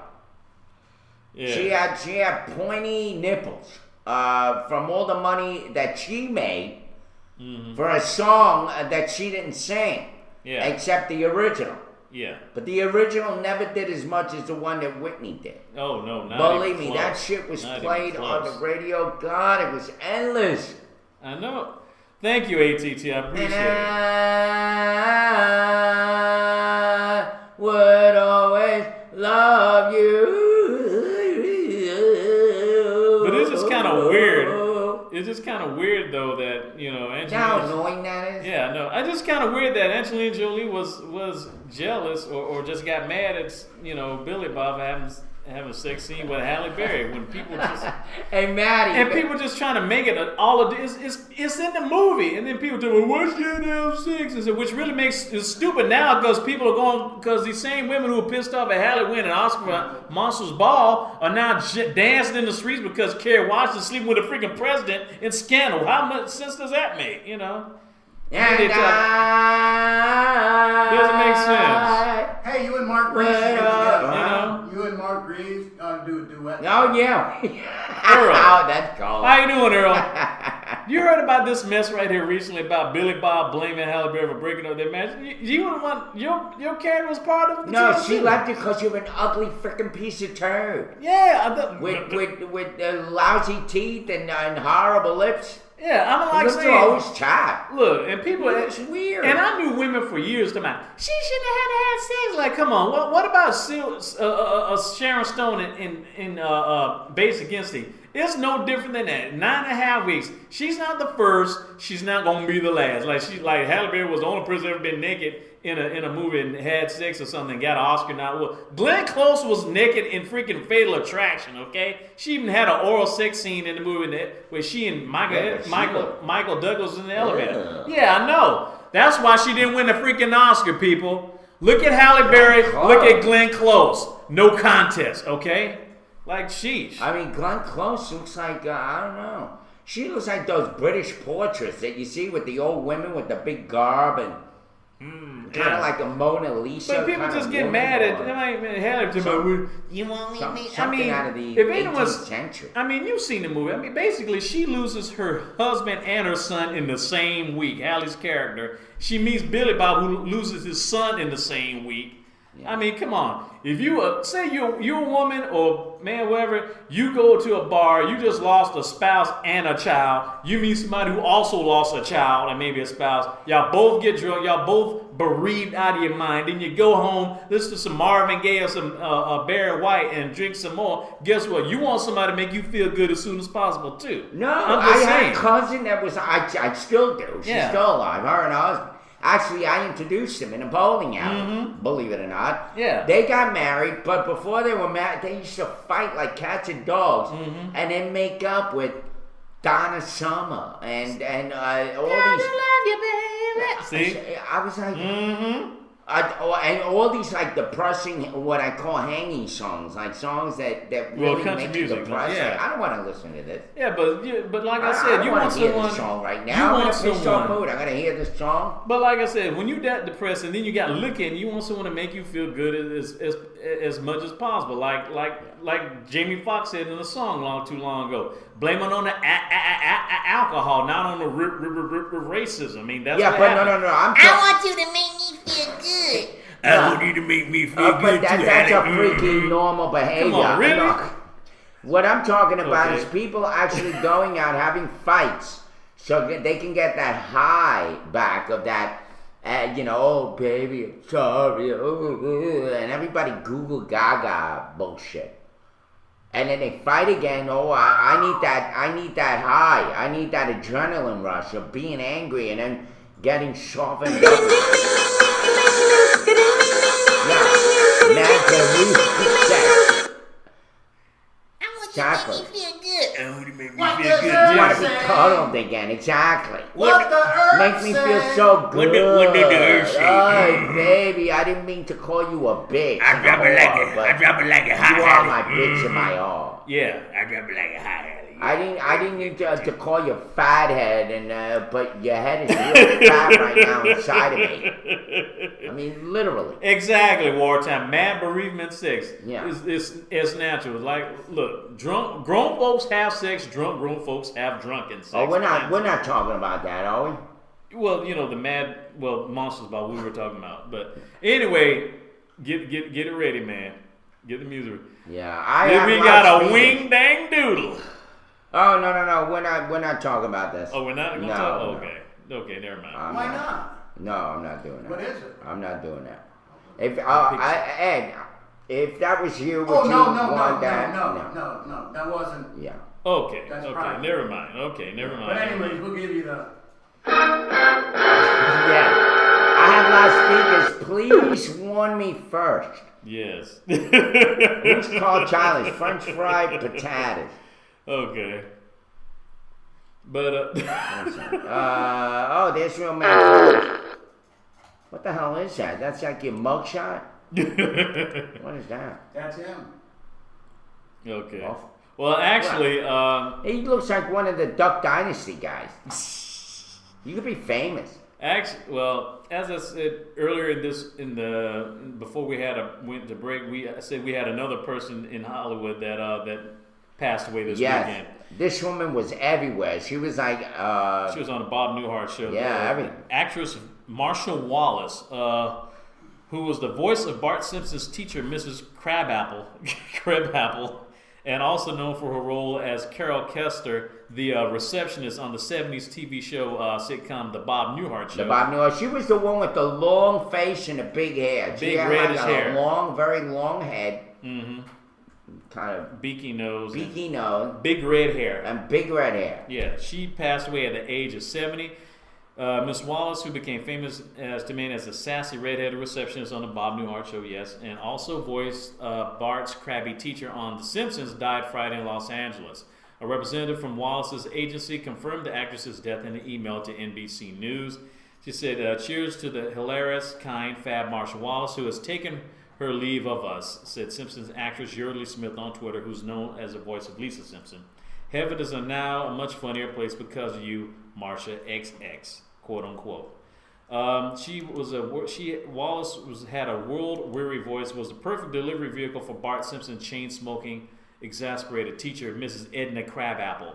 Yeah. In 1992, she actually won an Emmy for outstanding voiceover performance for her character on The Simpsons. Her derisive laugh was the character trademark and is even collected as a YouTube montage. I can't believe that was her trademark. Ha! Like she came up with it. Yeah, for the teacher's character on the show. She actually won an Emmy for that. So she might. I don't know if she actually anything today. Go take a shit and wipe your ass on a first without having any residue, and you win an award. There's no talent You got there. an idea there, Irv. Matter of fact, she was also a game show regular back in the 70s. She's been in more than a dozen game show appearances on shows like Hollywood Squares, Match Game, the $25,000 Pyramid, and To Tell the Truth, among others. So and she's been in a lot of shows. I mean, she's been in other programs like Charles in Charge, Alf, A Different World, Magnum P.I., and in The Young and the Restless. And yeah, she was like everywhere. That woman, you She was didn't even really in know her name. She or was anything, but she was even always in a around. small. She was in a small clip from a small. She was actually on an episode of the Brady Bunch. She was on the. Everywhere. This Everywhere. woman was She was everywhere. everywhere. And it's funny that other actor just died. That was everywhere also. You remember him? Yeah, the one who played the coach in All the Right Moves, at Tom Cruise's football coach. You talking about that guy? Yeah, the older guy that just Yeah. died this week. What the hell is his name? The guy that just died this week. Yeah. What's his now Lou Reed, but it was somebody else. He was a Well, no, famous Lou actor. Reed is a singer. I'm talking about the people who died this year. What is his name? He just died recently. He was an all-around actor. That was in every freaking movie. You wouldn't know his name. He always played the bad guy. Oh yeah, he did. He was in a lot. Yeah, you see, Derek can't even remember his name. Even I can't That's remember. how bad deep he was. Yeah, because he was Yeah. like deep undercover, so to speak. But Anyway, so you got the photo gallery. Yeah, what's his name? Before him, there he is. let me see. Yeah, that's him. Yeah, Ed Lauder. Ed Lauder. Ed Ed Lauder. Lauder and this woman. Two big Hollywood stars in everything. Mm-hmm. But yet, Joe Pesci is still alive, I think. but Joe Pesci is like his own star. These stars were always like second-rate actors. Like they were second bananas, third bananas. Yeah, second banana, but not fifth second bananas. rate. They weren't like the main star of any movie. They were like the supporting actors. Yeah, supporting. And yet, they were in every movie and all the shit, and then they died, and it's like, who? Mm-hmm. What's his name? That was his name? I always saw him, but I didn't know his name. Yeah. Her name was Marsha Wallace. Yes, Marsha Wallace. She was also on Hollywood Squares. Mm-hmm. She was in Match Game a few times. Yes, she was. She was on Password. Mm-hmm. Yes. To Tell the Truth. To Tell the Truth. Mm-hmm. She was on the She was actually on Murphy Brown, as a matter of fact. Murphy Brown. Yes. She did. She was on Magnum P.I. Magnum P.U., Alf, yeah. Charles in Charge. Excuse me. Charles in Charge. Just a lot. She's been in a lot of stuff. She was diagnosed with breast cancer in 1985 and became an activist for early cancer detection. And in 2001, she won the Gilda Radner Courage Award from New York's Roswell Park Cancer Institute. Yeah. She. Well, guess what? You're not gonna see her anymore. She's dead. Now the only thing you're gonna see is whatever she left. Her husband passed away before she did. He died. Dennis Hawley from pancreatic cancer. He died in 1992. The couple. That's a long time. She's survived by her son, her one son, Michael. So rest in peace, Marsha Wallace. There you go. Goodbye. I guess they're gonna just basically just have a special. They may have a special episode of The Simpsons I'm maybe so later. glad we had this time together, just to have a laugh or sing a song.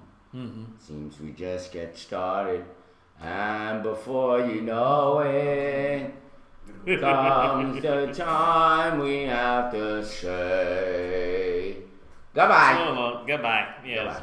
Get out of here. You Well, got me. I have some You other got me. some other Hollywood news. This is box office for the movies. Jackass presents Bad Grandpa. The people who gave you Jackass. Yeah, those are those stupid idiots that were shooting themselves in the ass and all that. Those guys are just another That was the bunch number of one. ranting That was the number one movie trailer this trash weekend. people. Yes, it premiered this That's a talent. this past weekend. It was the number one movie this weekend, grossing $32 million this weekend. The number two movie was Gravity. The astronaut movie with Sandra Bullock and George Clooney. Yeah. It's the number two movie this weekend. It made $20 million this weekend with a total gross of 199.8. Just almost 200, almost hitting the $200 million mark. They probably might hit it sometime. That was Jackass? No, Gravity. Jackass made $32 million. 32 million. It was the number one. movie this 32 weekend. million, acting like a fool. Yeah. But Gravity is number two. The number two movie, it made $20 million. It's almost at $200 million. Hopefully it'll reach that mark. Tom Hanks movie, Captain Phillips, based on the captain who was taken hostage by the Somali pirates. That was number three. It made $11.8 million. It has grossed so far $70.1 million. The fourth place movie was The Counselor. That's a movie by 20th Century Fox. It made $8 million. It debuted also this weekend. It came in fourth place. And the animated film Cloudy with a Chance of Meatballs Part 2 from Sony Pictures, that made $6.1 million. It has now reached the $100 million mark with $100.6 million. And to round off the top six, the remake of Carrie by Sony Pictures, it made $5.9 million its second week in the box office. It has so far grossed $26 million so far. That's your top six. Well, let me just say this, and I predict this is going to happen one day.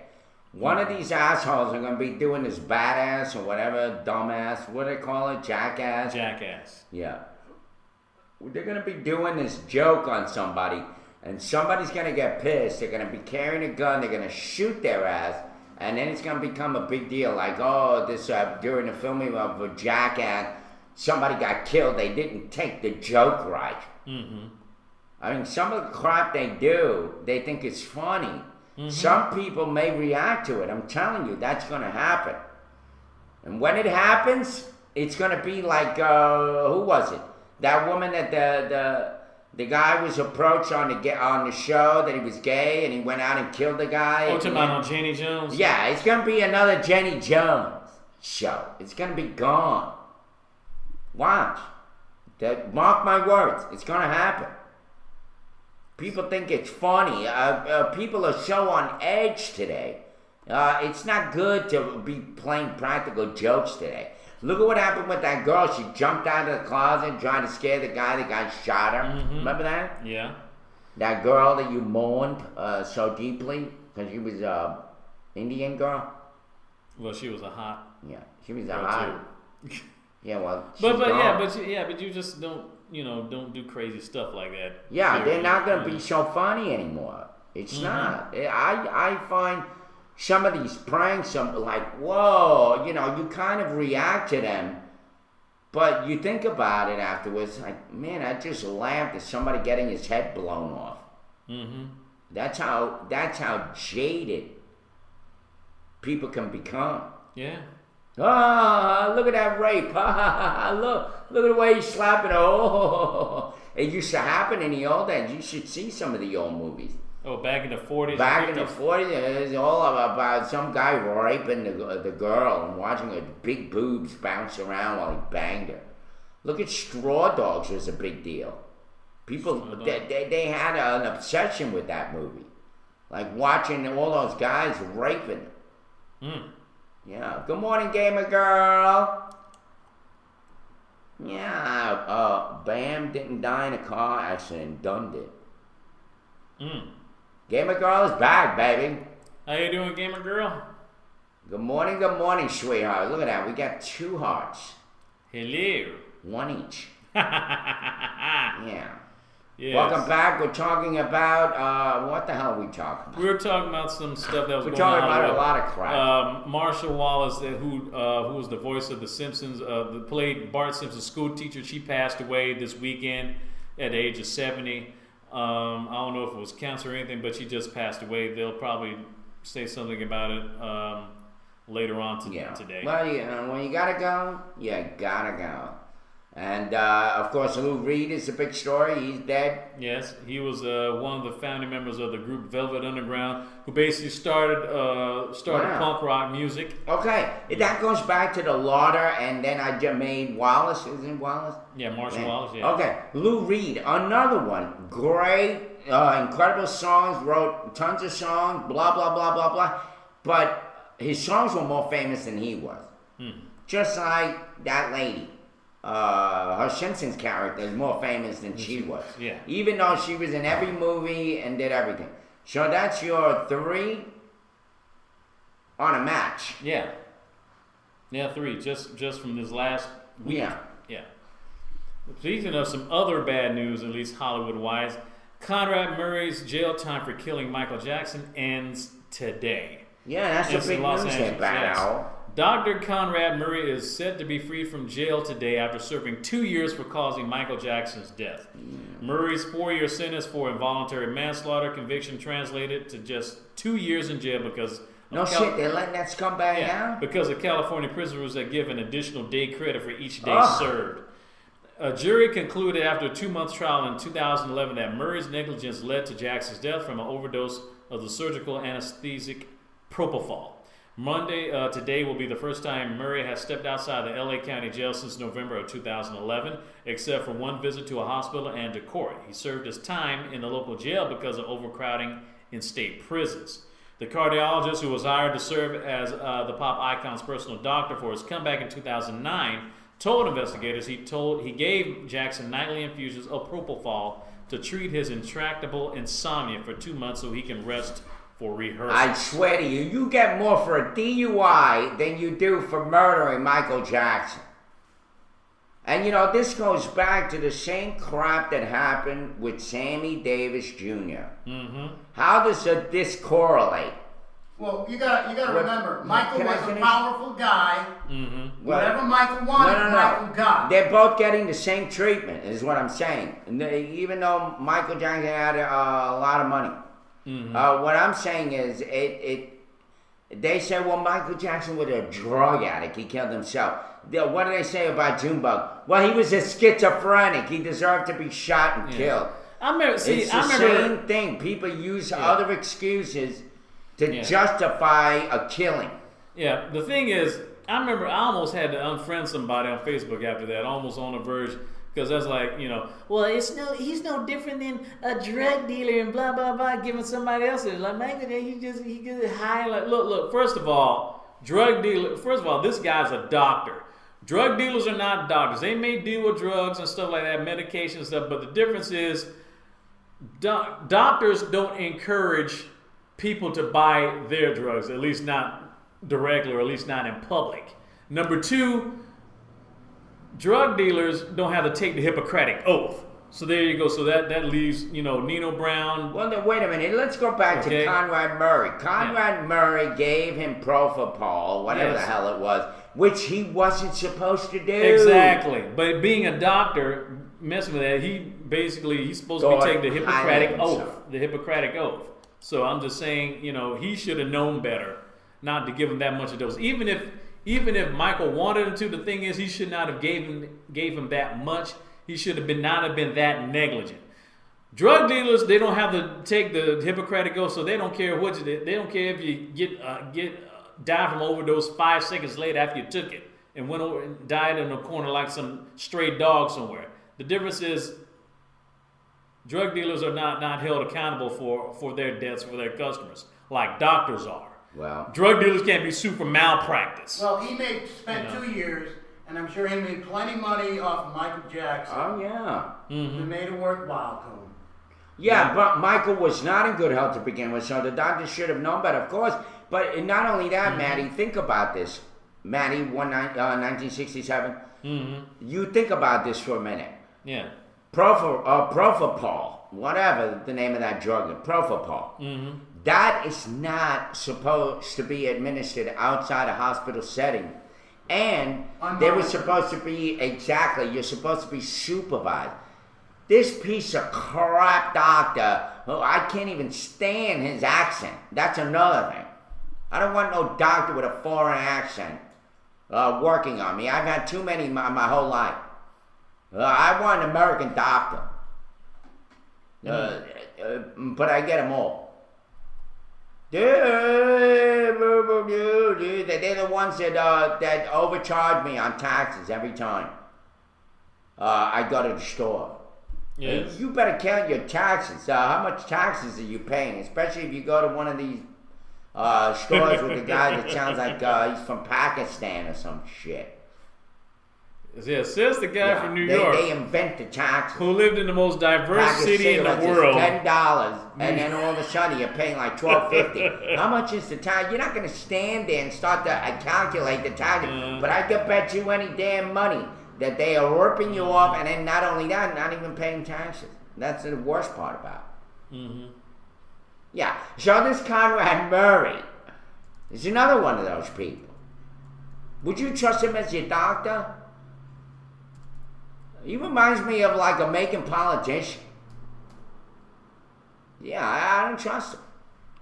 Doctors that make money on selling you drugs. There was a doctor in New York. You know what? He never practiced on it, but all he did was real estate. He put in a lot of medical centers and then watched them.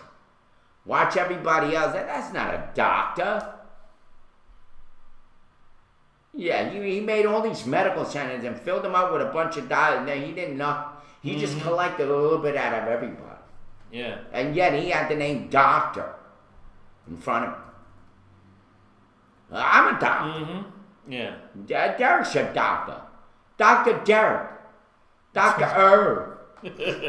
Dr. Ed, yes. Yeah. I'm a doctor. Goodness gracious. Yeah, man, all these people already hating it. Man, I'm telling you, if Jerry Lee Lewis dies tomorrow, y'all better talk so much crap about that dude it's not even funny. Seriously. Dr. Dre is a doctor. I'm just saying. Jerry Lee Lewis, that dude, you're going to talk about, look, Michael was a quit, okay? Jerry Lee Lewis was the R. Kelly of the 50s. I mean, not only he slept with his 13-year-old cousin, but he actually married her too. So look, good riddance. I'm going to say it in advance. Good riddance to Jerry Lee Lewis too, in advance. Yeah, you like playing doctor. And not only slept with his cousin, he married her. It's like G13. Well, of course there's going to be some haters. Well, that's different. He kept it in the family. Anyway, whatever. Yeah. Well, listen, I love your responses, Chadden. Let me see. Bad House, at some point Michael could have taken ownership. I don't know what went on, but he was an adult who knew drugs can kill. Yep. But he was too caught up in, I don't know, something else. I think Dr. Murray saved a lot of kids from being fondled by a grown man.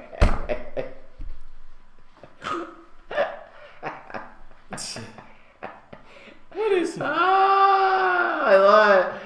Shadows are on it today. But that doctor was giving Michael Jordan only giving the people going for operations yet. Let me see. Did you hear what the lady at the beach said to Michael Jackson? Okay. What, beat it? Excuse me, you're my son. And let me see. Sony killed Mike if they were able to kill him at all. Mike was no dummy. He played people big time. Yes, he did. And of course, Noah Yaz and Dre is a doctor. But I like what he said before that. Noah Yah says a tad prejudicial. Yeah, quite. Yes, Jerry. Yes, Bad Al. Jerry Lee Lewis married his 13-year-old cousin. Not only she was underage, but she was his cousin too. So it was a double whammy. It was incest and underage. By the way, statutory rape. This, I believe, may be a fact, okay? Take a look at the Jackson 5 album of 1980, where all the Jackson 5 are on the cover, including Tito, right? Yeah, dude, he played bass. Right. Well, but if you take a look at the album, Michael Jackson is sitting over to your. If you're looking at the album cover, he's sitting to your left, right? He's sitting on the left, and Tito is sitting somewhere in the middle, as what I thought should have been Michael Jackson, because he was basically the head of the Jackson 5. But they don't have. They have Michael Jackson down here. And they have Tito sitting over here, and they have Jermaine, can't stand that bastard, over here, right? And the other two idiots, nameless guys, whatever their name. Jackie and Marlon, yes. Anyway, if you take a look at that album, I went to see it at a friend's store. Anthony and I went to this record store. They had the big album, retro, and Michael Jackson looks ugly as a son of a bitch, and Tito looks like what Michael Jackson, I believe, wanted to become. I think Michael Jackson wanted to look like Tito, because you take a look at Tito, and Tito looks like Michael Jackson. I have to double on this. Wait a minute, that's not because they're family. Yeah, but I think that's what the album cover that Michael Jackson may have looked at and started to say, I look ugly. And from then on, all his albums after that, after 1980, which is what? Thriller? No, Thriller came out in the 80s. Well, 1982, yeah. 82, 2 years later. That's when Michael Jackson first did his nose job. Yeah. Okay, I believe I discovered something that nobody else knows about, which is the moment that Michael Jackson looked at that album and realized, I have a big fat nose and I'm an ugly son of a bitch, and my brother Tito looks a hell of a lot better than me on his album cover. I'm telling you, that's what happened. Yeah. I'm just saying, Take look, a look. if you're gonna get mad at Joe Jackson, because the minute Jackson 5 started getting #1 hits, Michael became the breadwinner, not Joe, not the dad. He may control the money, but who was making the checks? They were. Michael and his brothers were making the checks. And then when he went solo, it went through the roof. And then, I mean, as far as him like getting nose jobs and stuff, you basically need to get mad at Joe Jackson as like you said, the good die young. Joe Jackson is 80-some years old. He's still freaking alive. He's still living off his son and stuff. And he's the one that actually made fun of the dude, talking about, man, you got a big-ass nose. Hey, jackass, he got it from you. Well, he did have a big-ass nose. By the way, he was not the good-looking one. He looked like the other guy, the older one.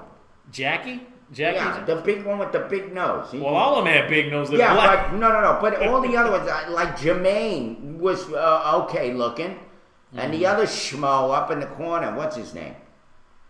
What's his name?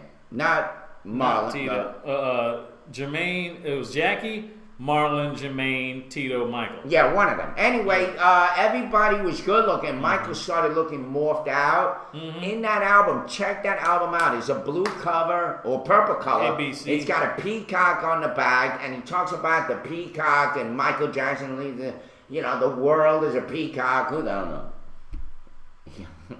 It was some talk. It was a peacock. Yeah. Okay. Yeah. Black men genetically evolved have large noses so they could make more oxygen while banging white bitches. I don't know about all that. Now that is a little bit racial. Yeah. And plus, I want to know, where were these white chicks when I was in high school and college? I was still a nerd. Yeah. Obviously, black nerds are just straight up.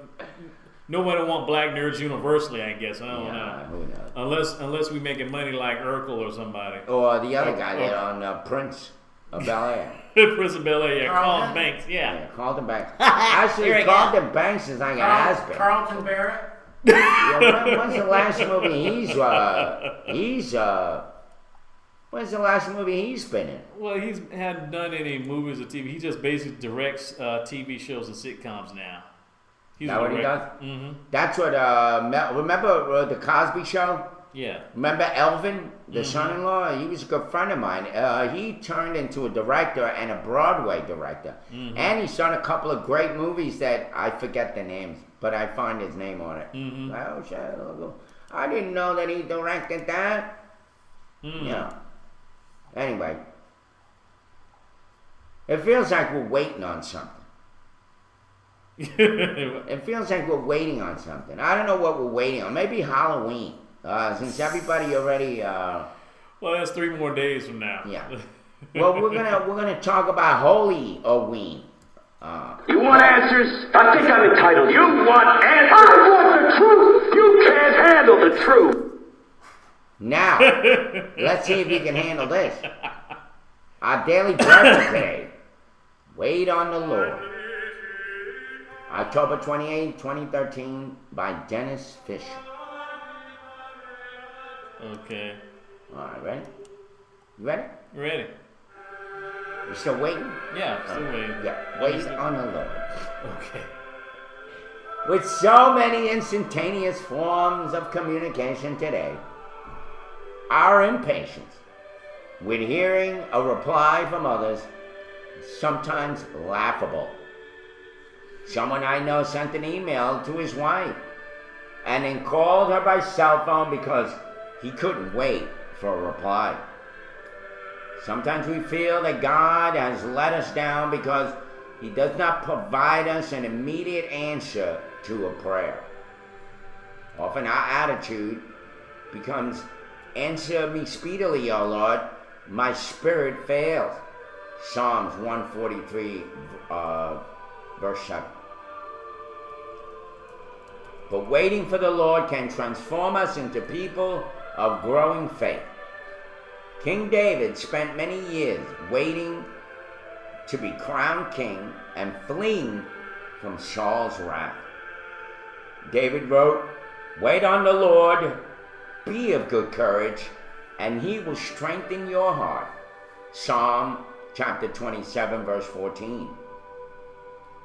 And in another psalm, he encourages us with these words, "I waited patiently for the Lord, and He inclined to me and heard my cry. He set my feet upon a rock and established my steps." That's Psalm chapter 40, verse 1 and 2.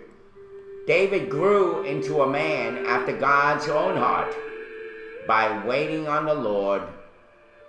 Acts 13, 22.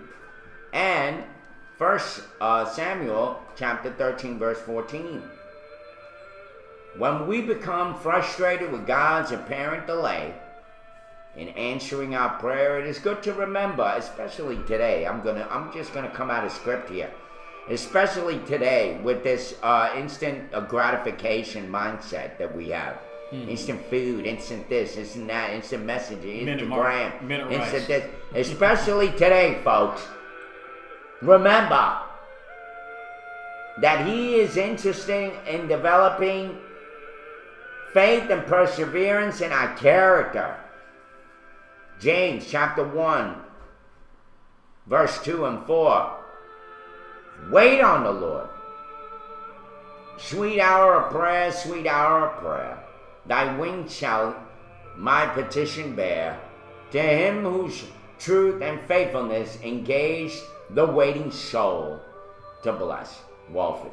God stretches our patience to enlarge our soul.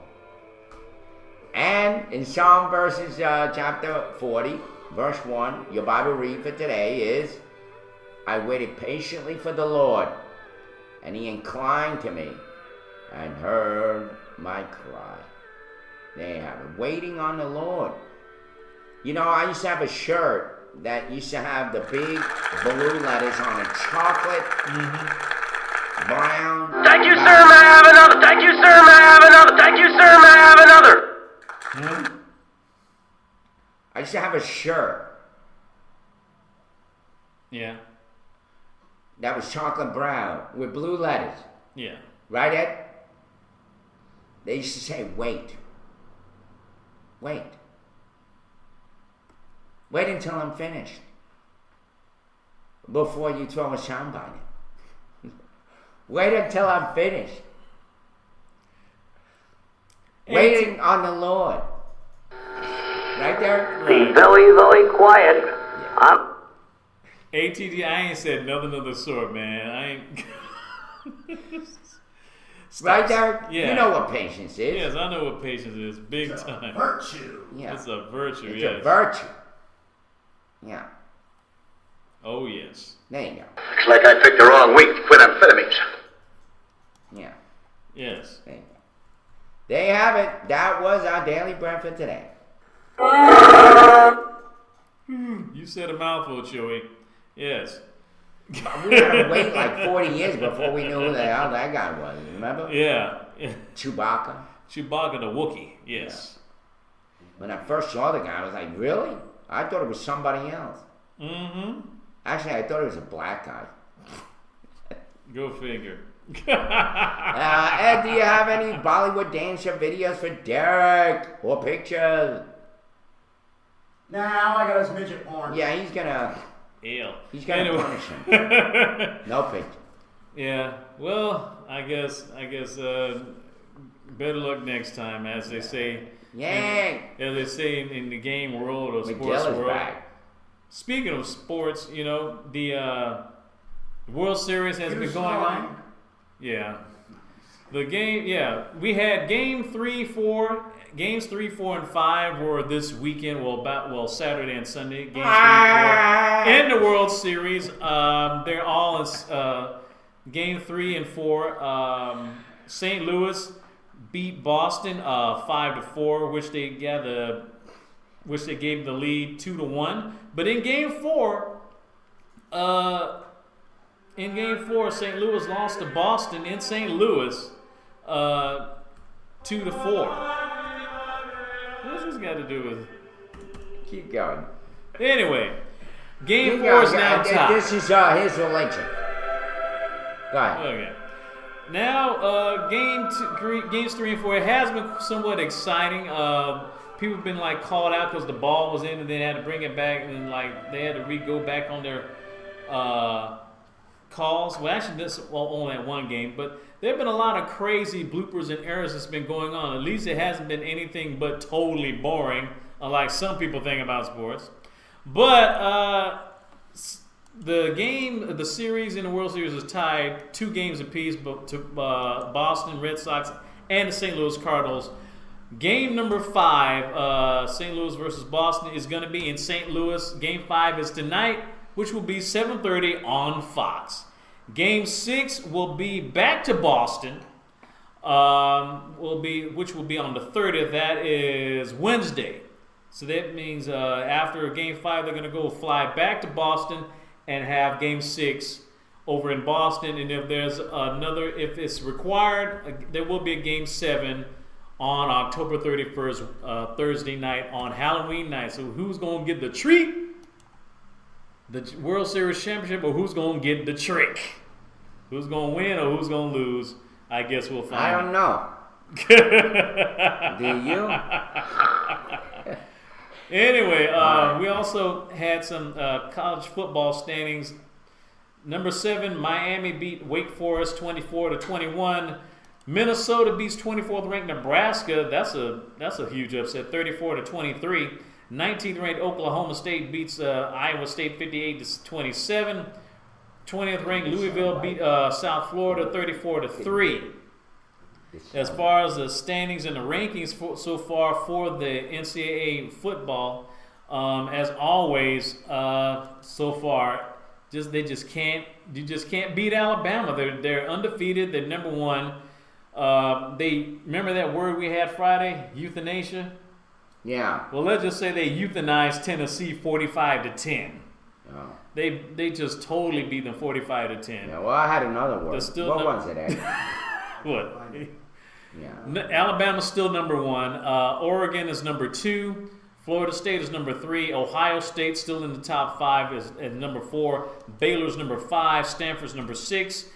University of Miami, Florida, the Hurricanes are in number 7. Auburn is number 8. Clemson is number 9. Missouri is number 10.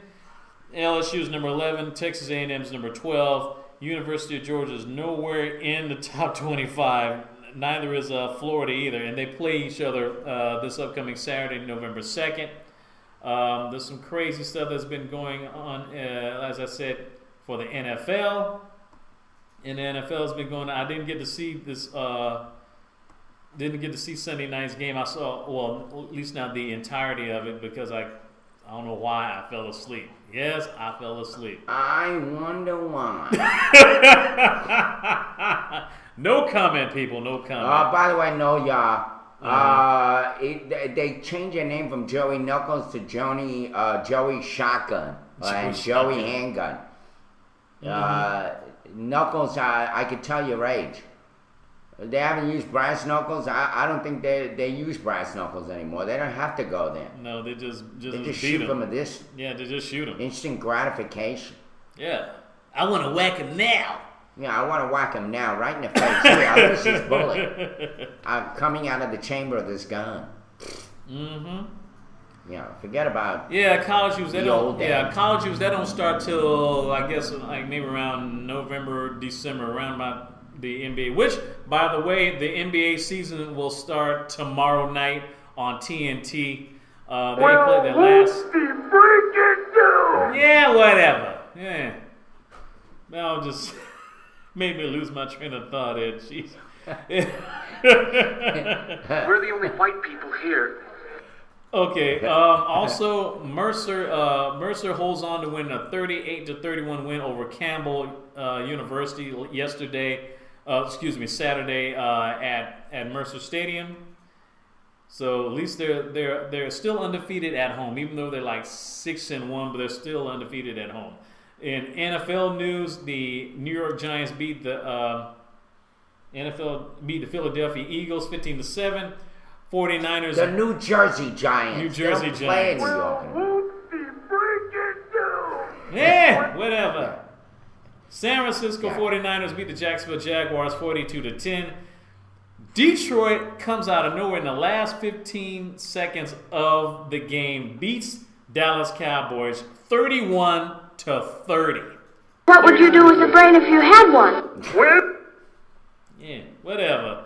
Kansas City is still undefeated. They beat the Cleveland Browns 23-17. They're 8-0. New England Patriots beat Miami Dolphins 27-17. New Orleans Saints, they're 7-1. They beat the Buffalo Bills 35-17. Excuse me. Oakland Raiders upset Pittsburgh Steelers 21-18. Cincinnati Bengals beat the New Jersey Jets. Wow. 49-9. They banged them. They euthanized them big time on this. Yeah, it's so funny to know that all these wonderful teams, you know, have how many men are on a football team? How many men? I think usually when they're playing, usually yeah, 11 men let's on take the whole damn team. Everybody 53. That's off the bench. 53, yeah. 53 players, 53 people that are going to, per team. Mm-hmm. There's 32 teams. That are building a great foundation of having a brain disorder and brain disease. Ain't that wonderful? How many teams are there in sport? In football. In football, 32 how many in brainless the NFL. people are we going to have at the end of their careers? Their very short careers. Well, not the kickers. What a wonderful sport. Kickers, they live a long time. What a wonderful pastime. Yes. Watching a bunch of guys hitting each other to the point that they all start developing brain cancer and brains like 90-year-olds. Yeah, yes. And they all sound like Muhammad Ali. Yeah. Ali doesn't talk anymore, by the way, folks. All he does is nod. Yeah. Well, in other scores, all these brainless people. The Denver Broncos defeat the Washington 45-21. As I said, the Falcons, they're 2-5. They lose to the Arizona Cardinals 27-13. And the Minnesota... Who's this? Arizona Cardinals. I want to talk about the Red Sox and that stupid-ass ump calling a bad call. Mm-hmm. Did you agree with that? Did you agree with his call? Was he out or was he safe? He was safe because the guy lost the ball. And this is the second time. I'm telling you, didn't I say it before? Mm-hmm. Those umps they're paid to try to throw this game against the Sox. I'm telling you. Yeah, I wouldn't be surprised. I said that. And they're going, and Game 6, the Game 5 is tonight. And you know that since the Boston already won 2, they're not going to be eliminated immediately. So that means that Game 6 will be played. There will be a Game 6 and it will be played in Boston.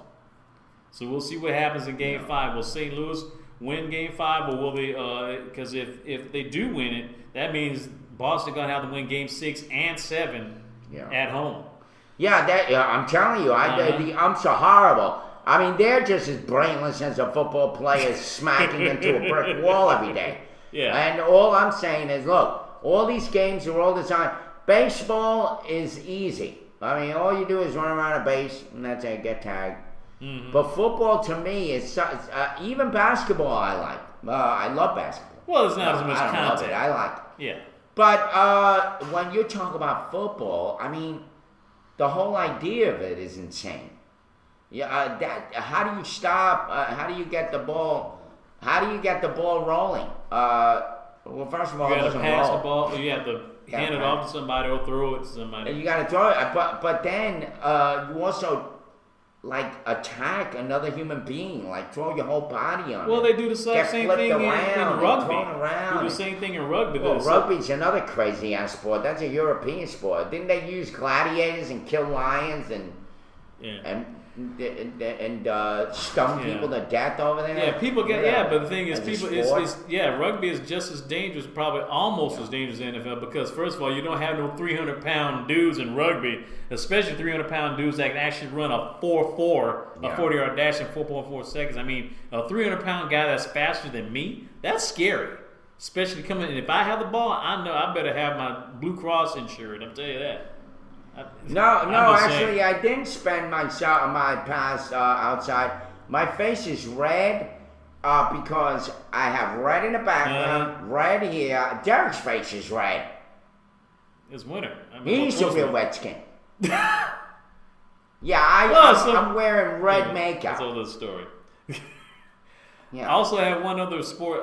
The Minnesota Vikings lost to the How does my face look red? I'm looking at my face and it looks normal. Well, reddish around the nose and the sinus areas. Oh, but that's maybe. Yeah. But the Green Bay Packers, they beat the Minnesota Vikings last night on the NBC Sunday Night Football game, 44-31. Minnesota was holding out, but Green Bay, I guess, came back, which is kind of sad because Minnesota was playing at home, and I think this is going to be the last season they're going to be having the Minnesota Vikings games, the home games at the Metrodome. They're going to get a new dome, I guess, sometime next year. And also, like I said, Game 5 of the World Series will be in St. Louis tonight on Fox, 7:30 p.m. And also, we have the Monday Night Football game, which will be 8:30 tonight on ESPN. If you check it out, it's going to be Seattle Seahawks versus St. Louis Rams. So it's the Seahawks versus the Rams tonight on Monday Night Football, ESPN, 8:30. And also the Game 5 of the World Series, 7:30 p.m. on Fox. And don't forget, Monday Night Raw, WWE Monday Night Raw on USA at 8 o'clock tonight. Matter of fact, they had an incredible wing-dang-doodle of a pay-per-view match, the WWE Hell in a Cell, where John Cena claimed his third world championship at last night's Hell in a Cell event as a 36-year-old returned from a 2-month layoff to beat Alberto Del Rio. Cena making his first active appearance on TV since going on surgery for a torn tricep, knocked off Del Rio with an attitude adjustment after about 15 minutes of action. The WWE situation was also settled as Randy Orton picked up another assisted win over Daniel Bryan, which they were fighting for the World Heavyweight Championship. Following a collision that Bryan had rendered a special guest referee, Shawn Michaels, WWE Hall of Famer Woozy, Triple H was knocked for 6 by a flying knee after accessing the cell, seemingly reacting to an impulsive concern for his Degeneration X buddy. Michaels leveled Bryan with a crescent kick and counted him down as Orton covered him for the pin. Wow. And elsewhere, CM Punk exacted a heavy measure of revenge against his former mentor, Paul Heyman, with Punk dishing up to a go-to-sleep on top of the U structure after he saw a Heyman client Ryback. All you're doing at this point, you went from sports to a script, because wrestling is fake. The only real thing that they do is, they flip themselves around like a bunch of big fat idiots with small penises and due to steroids. Yeah. What do you call those underwears that those Speedos? They're all them wearing Speedos. And screaming their head off like maniacs, like drunken frat boys in a bar. Yes. And then they bounce around, throwing each other around. Yes. But really, it's all scripted. It's fake. It's like talking about Bugs Bunny in some serious matter.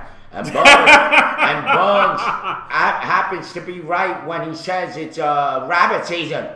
Okay. And film it all up. I mean, wrestling is fake. Okay. I guess I might as well just go ahead and just forget about saying AJ Lee defeated Brie Bella by submission in the WWE Divas Championship match, the Women's Championship. Yeah, forget about it. Don't mention it. And Big E Langston defeated Dean Ambrose by countout in a match for the WWE United States Championship belt. But those who are WWE fans, just want to let you know.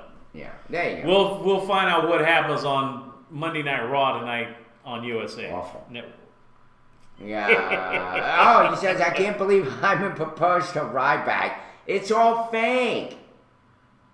It's all fake. And by the way, now wrestlers, to make it more interesting, right? To make the sport even more interesting to most of the Mexican nation, as well as young kids that ain't got a life, and trailer trash, which is what I think wrestling lovers are all about.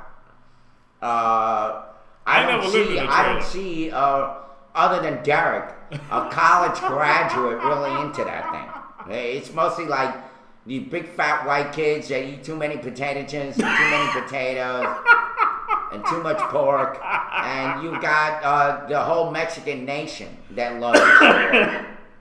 Because this fake, made-up sport, to make them feel like there's something more to life than their miserable selves.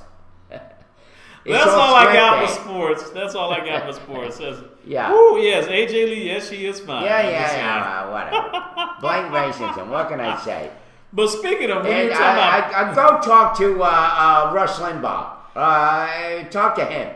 See how many millions he's making. Over his racist blanter.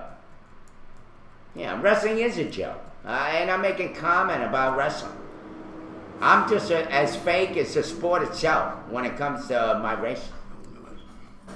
So. What time are we gonna go? Oh, we'll close. I guess we'll go. We'll go on to break. We'll go on to break. Well, you was talking about. We can go to break. Yeah. Yeah, we can go to break. Let's do a 10-minute break, 15-minute break. And you know what? Just leave some videos on for a few, and we're going to be back. We'll be back. Yeah, Rush Limbaugh has really cashed in. It's going to take me longer than the videos. I got to be here. Oh, okay. So we're either going to break or go break when I come back.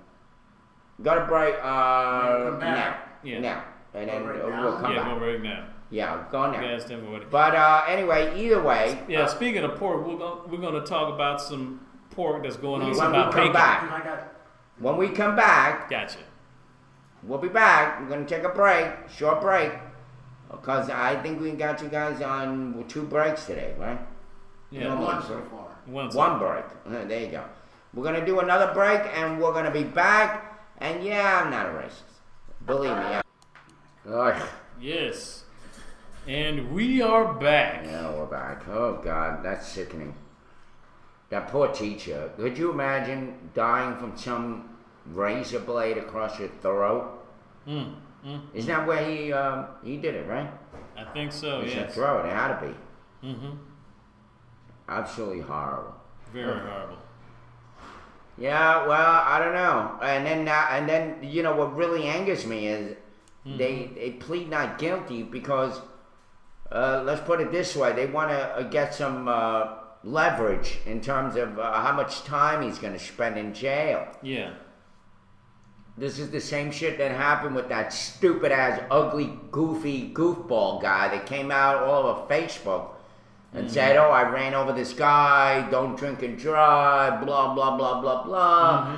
I want to do the right thing." They goes to court and he pleads not guilty, and he looks like an ass And the judge throws her arms up. She starts like frustrated. Like, are you kidding me? But the reason why they do it is because they want a plea bargain. Yeah, well, yeah. So they go to one extreme and say, "Oh, he's not guilty." And yes, he is. Well, prove it. And then they prove it, and then they say, "Well, you know what? The guy's insane.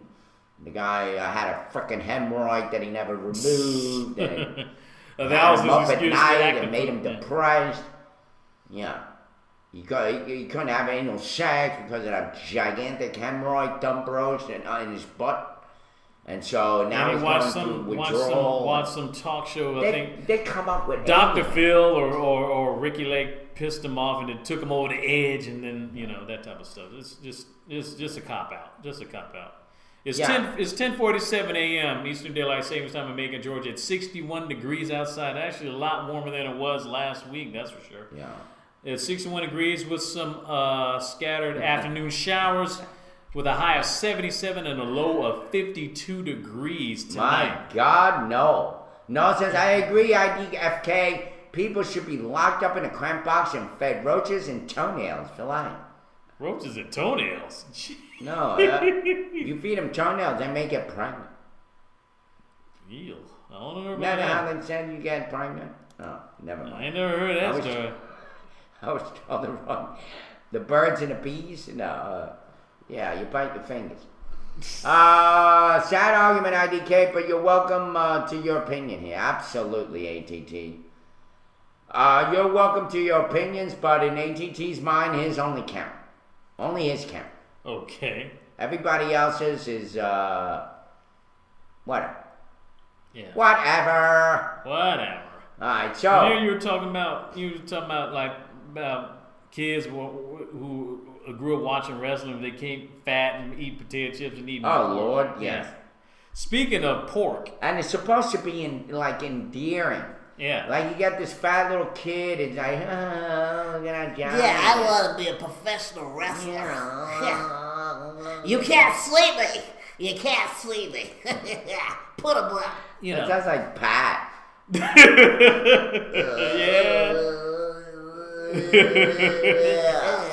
Yeah. Cross between Pat and Jack A from 227. That was a funny skit. Of course, when they made the movie, it was ridiculous. Oh yeah. But it was. Some SNL skits should not be made into movies. Yeah, Jerry Lewis. Lady. Anyway. I couldn't stand that son of a bitch when I was growing up. Then I grew up liking him. I still don't know why the French consider him like the greatest comic genius of all time. Because they're French. Dope. Speaking of hams, Bacon sent smartphone notification smells like the world's most perfect food. Can you believe this right here? What was that? Your meeting reminders can smell delicious now. There's this new smartphone plug-in accessory that can release a puff of bacon smell in the air should you choose to live deliciously. So it's not really an app per se, but the technology attaches a headphone socket on both iPhones and Android smartphones, and get this, when told to by the companion app, releases a burst of fragrance compared with a customizable LED light. Why don't they have like a burst of 25,000 volts of electricity running through there and zap the shit out of every iPhone user? Well, that's a taser. That's not a... No, yeah, whatever. They have tasers on a phone now. Oh, yeah, that is true. I forgot about that. But what I would like to see is somebody playing and texting too much, and the phone blows up in their hand, blows their hand off. So they don't have any fingers to hit a text. Now, those who are vegan who can't get into bacon, they do have some other smartphone cells include smells, I should say, smartphone smells. The Muslims would kill the iPhone using the smell like bacon. They do have some other smartphone smells as strawberry and coffee. For those who like coffee, they got some for you. Those who like strawberry, have you? But some people say that bacon is the world's most perfect food, I guess, supposedly. That said it's I guess called, you gotta start sticking your smartphone in one of those underwears that don't let out the fart smell. Yeah, I guess to filter out the stink. Yeah, Just filter out the stench. Make your draw smell like strawberry and coffee and bacon. Reports that the Scenty has a timer that can release the fragrance of your choice, however you want to smell it. But the scent capsules are good for 100 uses and cost $5 if you ever want to check it out. I'm going to give you the those who have smartphones and iPhones. I'm going to give the link to you on the Morning Roast chat room page right So here. indulge yourself. Indulge yourself. So those who want to have your smartphone smell like bacon or strawberry or latte or something like that, have it. How does that happen? Do they send it a signal? I mean, how does it come out? Well, it's like that. Was it like the like little those pet that you used to have, and these little things that used to sell a pet? You had to feed it, if not, it died on you. Oh no, not an electronic pet. Virtual pet. Remember, like the Lysol or the Glaze. You know that thing where you push a button and it brings up a scent like that, where you plug it in or something like that. Those air fresheners you get now, where you can time it, you get a battery and it times it. Well, this is the same thing. You get like an extension on it on your iPhone. It's on your phone. And they get like these little tiny capsules that's in it. Like you only get 100 uses of it, 100 spritz, and it costs like $5. This is the same thing. Same thing. Yeah, it's. I remember the Scratch and Sniff pictures in magazines. They still give them. Actually, they do them in colognes now. The cologne. I used to take those Scratch and Sniff and the cologne and scratch as much as I can, then take the paper and put it in my face so I can wear the cologne. It would work. Yeah. Virtual, when things go virtual, that's going to be a whole nother level. Yeah, well, what can I say? Ribbit, hello, I am the man, Chaz. Yes. That's some story Chaz that I Bono heard. on. Oh, okay. Yeah. There's some story that I heard on, this is I guess on NBC and also other places, where a black teenager sues over arrest after buying a $350 designer belt. This is from Andrew Siff from NBC New York. It says a 19-year-old college student from Queens says he was handcuffed and locked in a jail cell after buying a $350 designer belt at Barney's in New York, Madison Avenue, because he is a, quote, a young black man. Trayon Christian told NBC4 New York earlier last week that he saved up from a part-time job for weeks to buy a Salvatore Ferragamo belt at Barney's. When he went to the store to buy it in April, he says the checkout clerk asked to see his identification. After the sale went through and he left the store, he was approached by police about a block away and asked how a young black man such as himself could afford to purchase such an expensive belt, according to a lawsuit filed Tuesday at Manhattan Supreme Court. Now, officers hauled Christian to the local precinct where he showed his police his ID as well as his debit card and the receipt for the belt. Police still believe Christian's identification was fake and eventually called his bank, which it verified it was his, according to the complaint. Christian, who has no prior arrests, was released. He told... That's true. If you have Trey in your name, you know you have problems coming your way. By the way, this young man, let me look at his picture. I mean, he's a good-looking kid. There's nothing thuggish that he looks like. Nothing. No tattoos. No tattoos. No stab wounds or gunshot wounds. Clean Nothing. face. Yeah. I mean, not what they typically profile in black people, because you know you can have a skanky-looking guy like this guy Billy Bob Thornton. They'll never arrest him. But if a black guy looks like Billy Bob Thornton because he looks like that, they're gonna arrest him.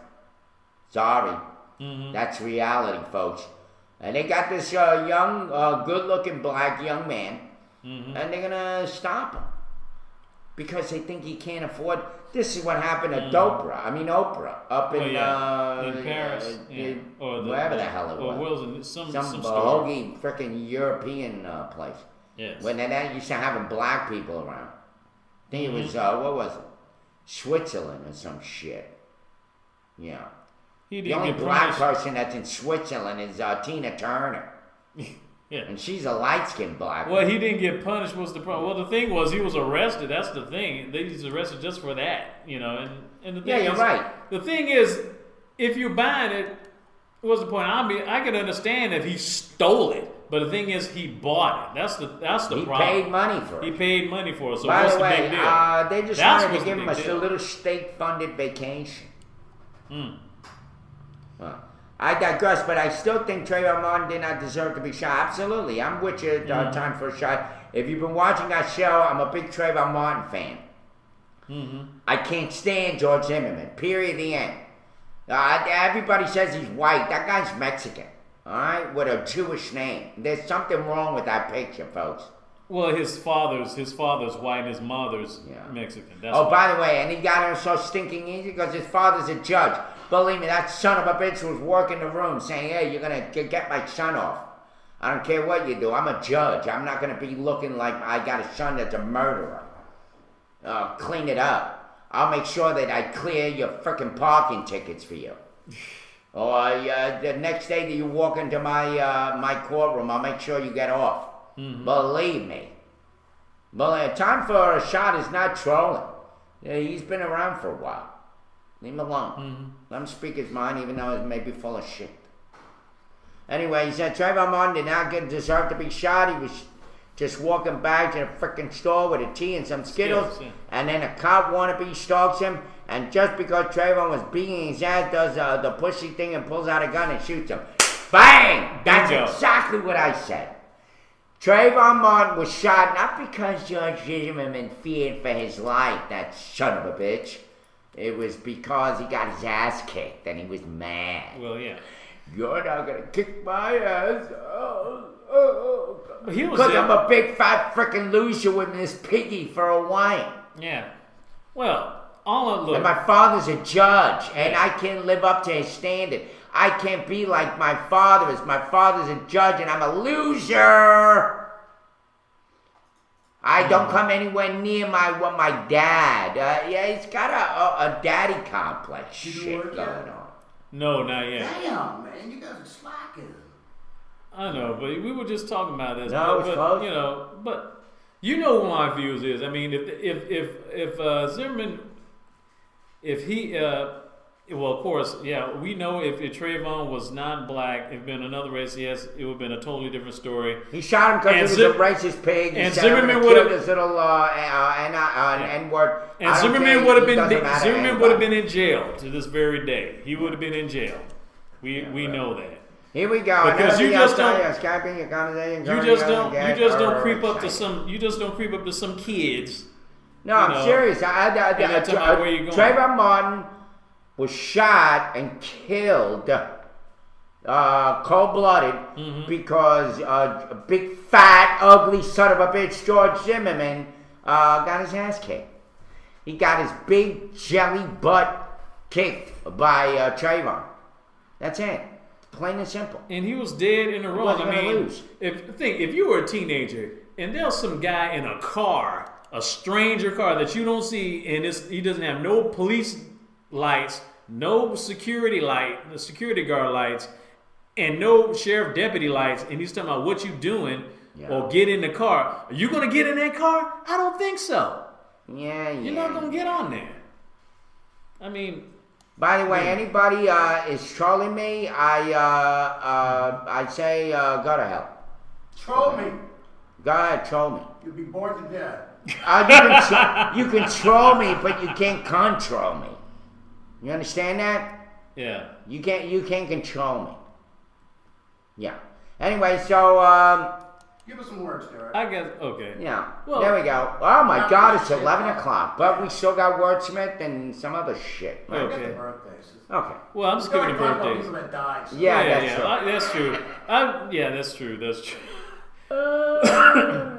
Speaking of some real crime, basically somewhere in Atlanta, says officials say that dozens of iPads stolen from an Atlanta school are showing up as far away as Southeast Asia. Says police say as many as 10 people broke into KIPP Atlanta Collegiate High School on September 25th and stole 119 iPads. Over 100 iPads. Each of the tablet computers is equipped with a GPS tracker and a warning message that comes on when someone tries to use it, and the school began getting messages about the machine's whereabouts. The principal, Dave Howland, tells the Atlanta Journal-Constitution that a machine popped up a week ago in Ho Chi Minh City, Vietnam, and others have come on into the Atlanta area. 3 machines have been returned because of the messages. Overall, police say about $50,000 of technology was taken or damaged during that break-in. So $50,000 worth, over 100 iPads were stolen in that past month alone. So that is some serious crime right there. But, well, let's put it this way. I'll be honest. Not that I'm all for stealing iPads and all that. Mm-hmm. But these kids need to get away from that shit. Go back to the basics. Give them books. A pen and a pad. A pen and a pad. Don't give me a calculator. Calculator is another damage. It came out in 1972. Yeah. With Texas Instruments, but of course you need an airplane license in order to frickin' work that thing. Thank you, brother. What they need right now, what these kids need right now, is a good pen and paper, and stop this instant gratification shit. Take their phones away from them. Take their iPads away from them. That guy is to me like Robin Hood. Yeah, I'm not advocating it. You should go to jail for stealing. Mm-hmm. But Robin Hood was a well-known thief. Yeah. Take away from the rich and give to the poor. Take the iPads and smash them. Get rid of them. Nobody needs them. We're addicted to that shit. I see. Yeah. We gotta go get some. Instant gratification. Well, we have a word for today from Word Origins. Speaking of which, I need my instant gratification right here. I haven't had one. You notice, folks? Yeah. It's my first one today. Unfortunately, our word for today is not nicotine. No, it's our word origin word for today is couple. Couple? Yeah, couple. Couple. We're a couple of idiots or a couple of nuts for doing this. Yes. See, the notion of underlining couple is of the word joining. The noun came into English via Old French from the Latin word copula, C-O-P-U-L-A, which means... Like Francis Ford Coppola. Yeah, like tie and connection. Connection, see? Like family... Don't judge against the family business. Well, wait a minute. Francis Ford Coppola, the only good Godfathers were 1 and 2. That would make him a couple. Yeah, a couple. Yeah. Coppola. Couple of good. After that, couple it's of so. good ones, yeah. This was a compound noun. Couple of good movies. Yes. This was a compound noun. Thank you, Time. Do you know who his Time's been encouraging me all all morning. I like that. Time for a shot. I need a good shot. I thought it was his nephew. No. Nicolas Cage. Nicolas Cage. And what the hell is their name? The one that was in Adrian! She's the daughter. Talia Shire. Talia Shire. Actually, that's his sister. Talia Shire is his sister. Sophia Coppola is his daughter. Right. Well, no. I think he means in a movie. No, maybe not. Who knows? Yeah. Who knows what that means? Okay. Yeah. All right, couple. Couple from the prefix com, C-O-M, together, and from the verb apere means fasten. Source of English apt, adapt, adept, and anet. Derived from it was from the verb copulare, source of the English copulate. So there you go. Oh, he's the Carmine Coppola's daughter. Okay. Yeah, Carmine Coppola's daughter. Yes. Still Coppola. Yes. Yeah, Talia is Italian. Mm-hmm. Yeah, Talia. Yes. Yeah, remember Gavalia? Mm-hmm. Anything with a Lia on the end is Italian. Gavalia, Mamma Mia. Yeah. Well, how about Scalia though? Yeah. It should be Scalia and stuff. Yeah. It's Scalia. Oh, yeah, that's what. Yeah. True. Jack Scalia. And who said this first? Who said that first? I smell a rat. No, it was not. Generally assumed to be derived from the notion of a cat smelling a nearby rat but unable to see it.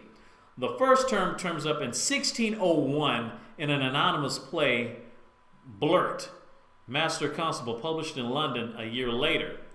Printed for Harry Rocket and are to be sold at the long shop under S. Mildred's Church in the Poultry, 1602, quote unquote.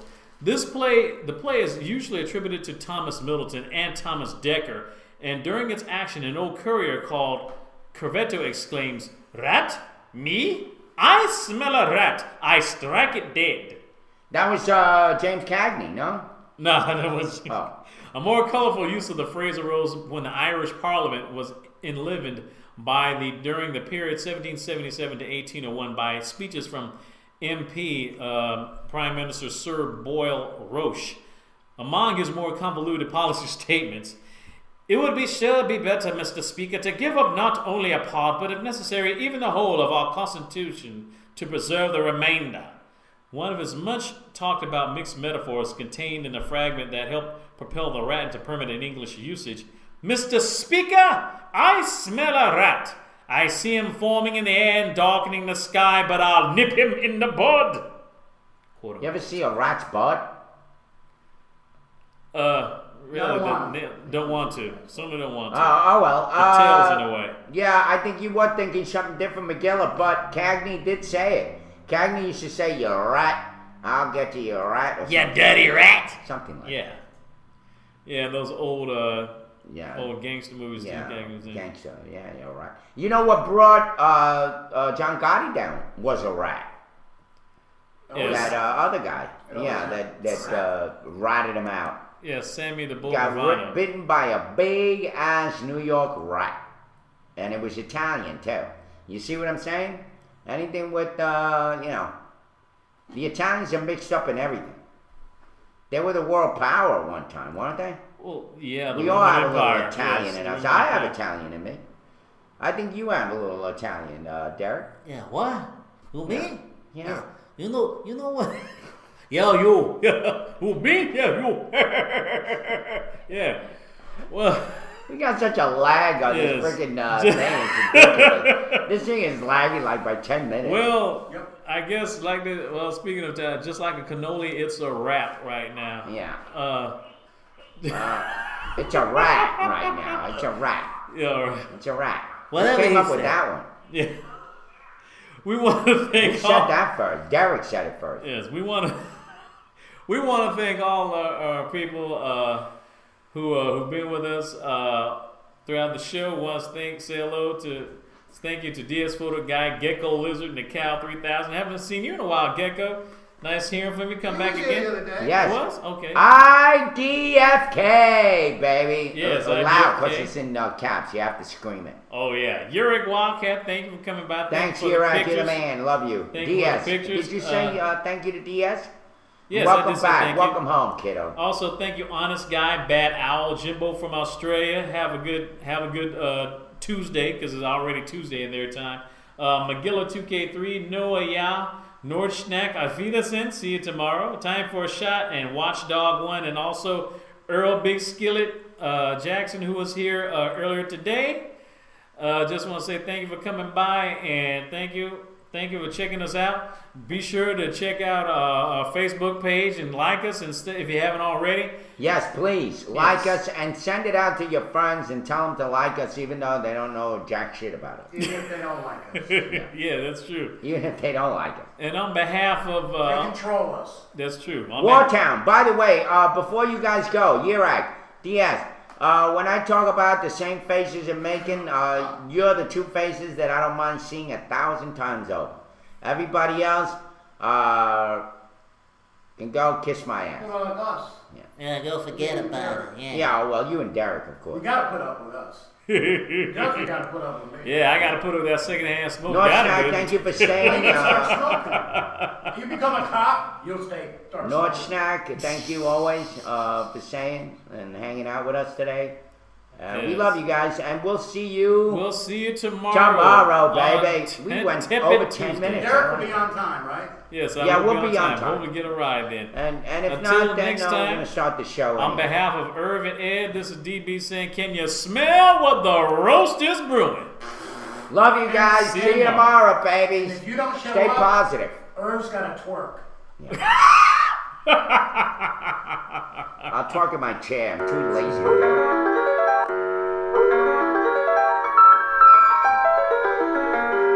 At first I was afraid, I was petrified.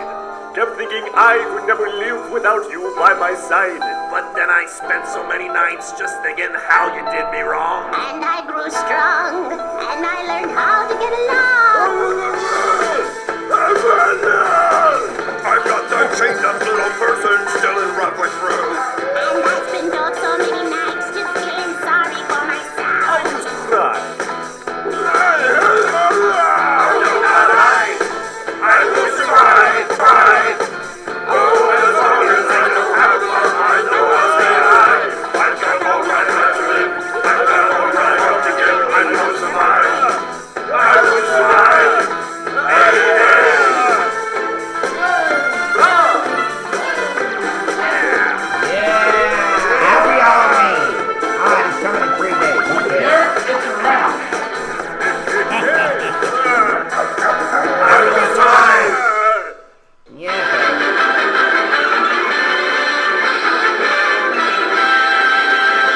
Micah, mommy, it's a wrap. Woo!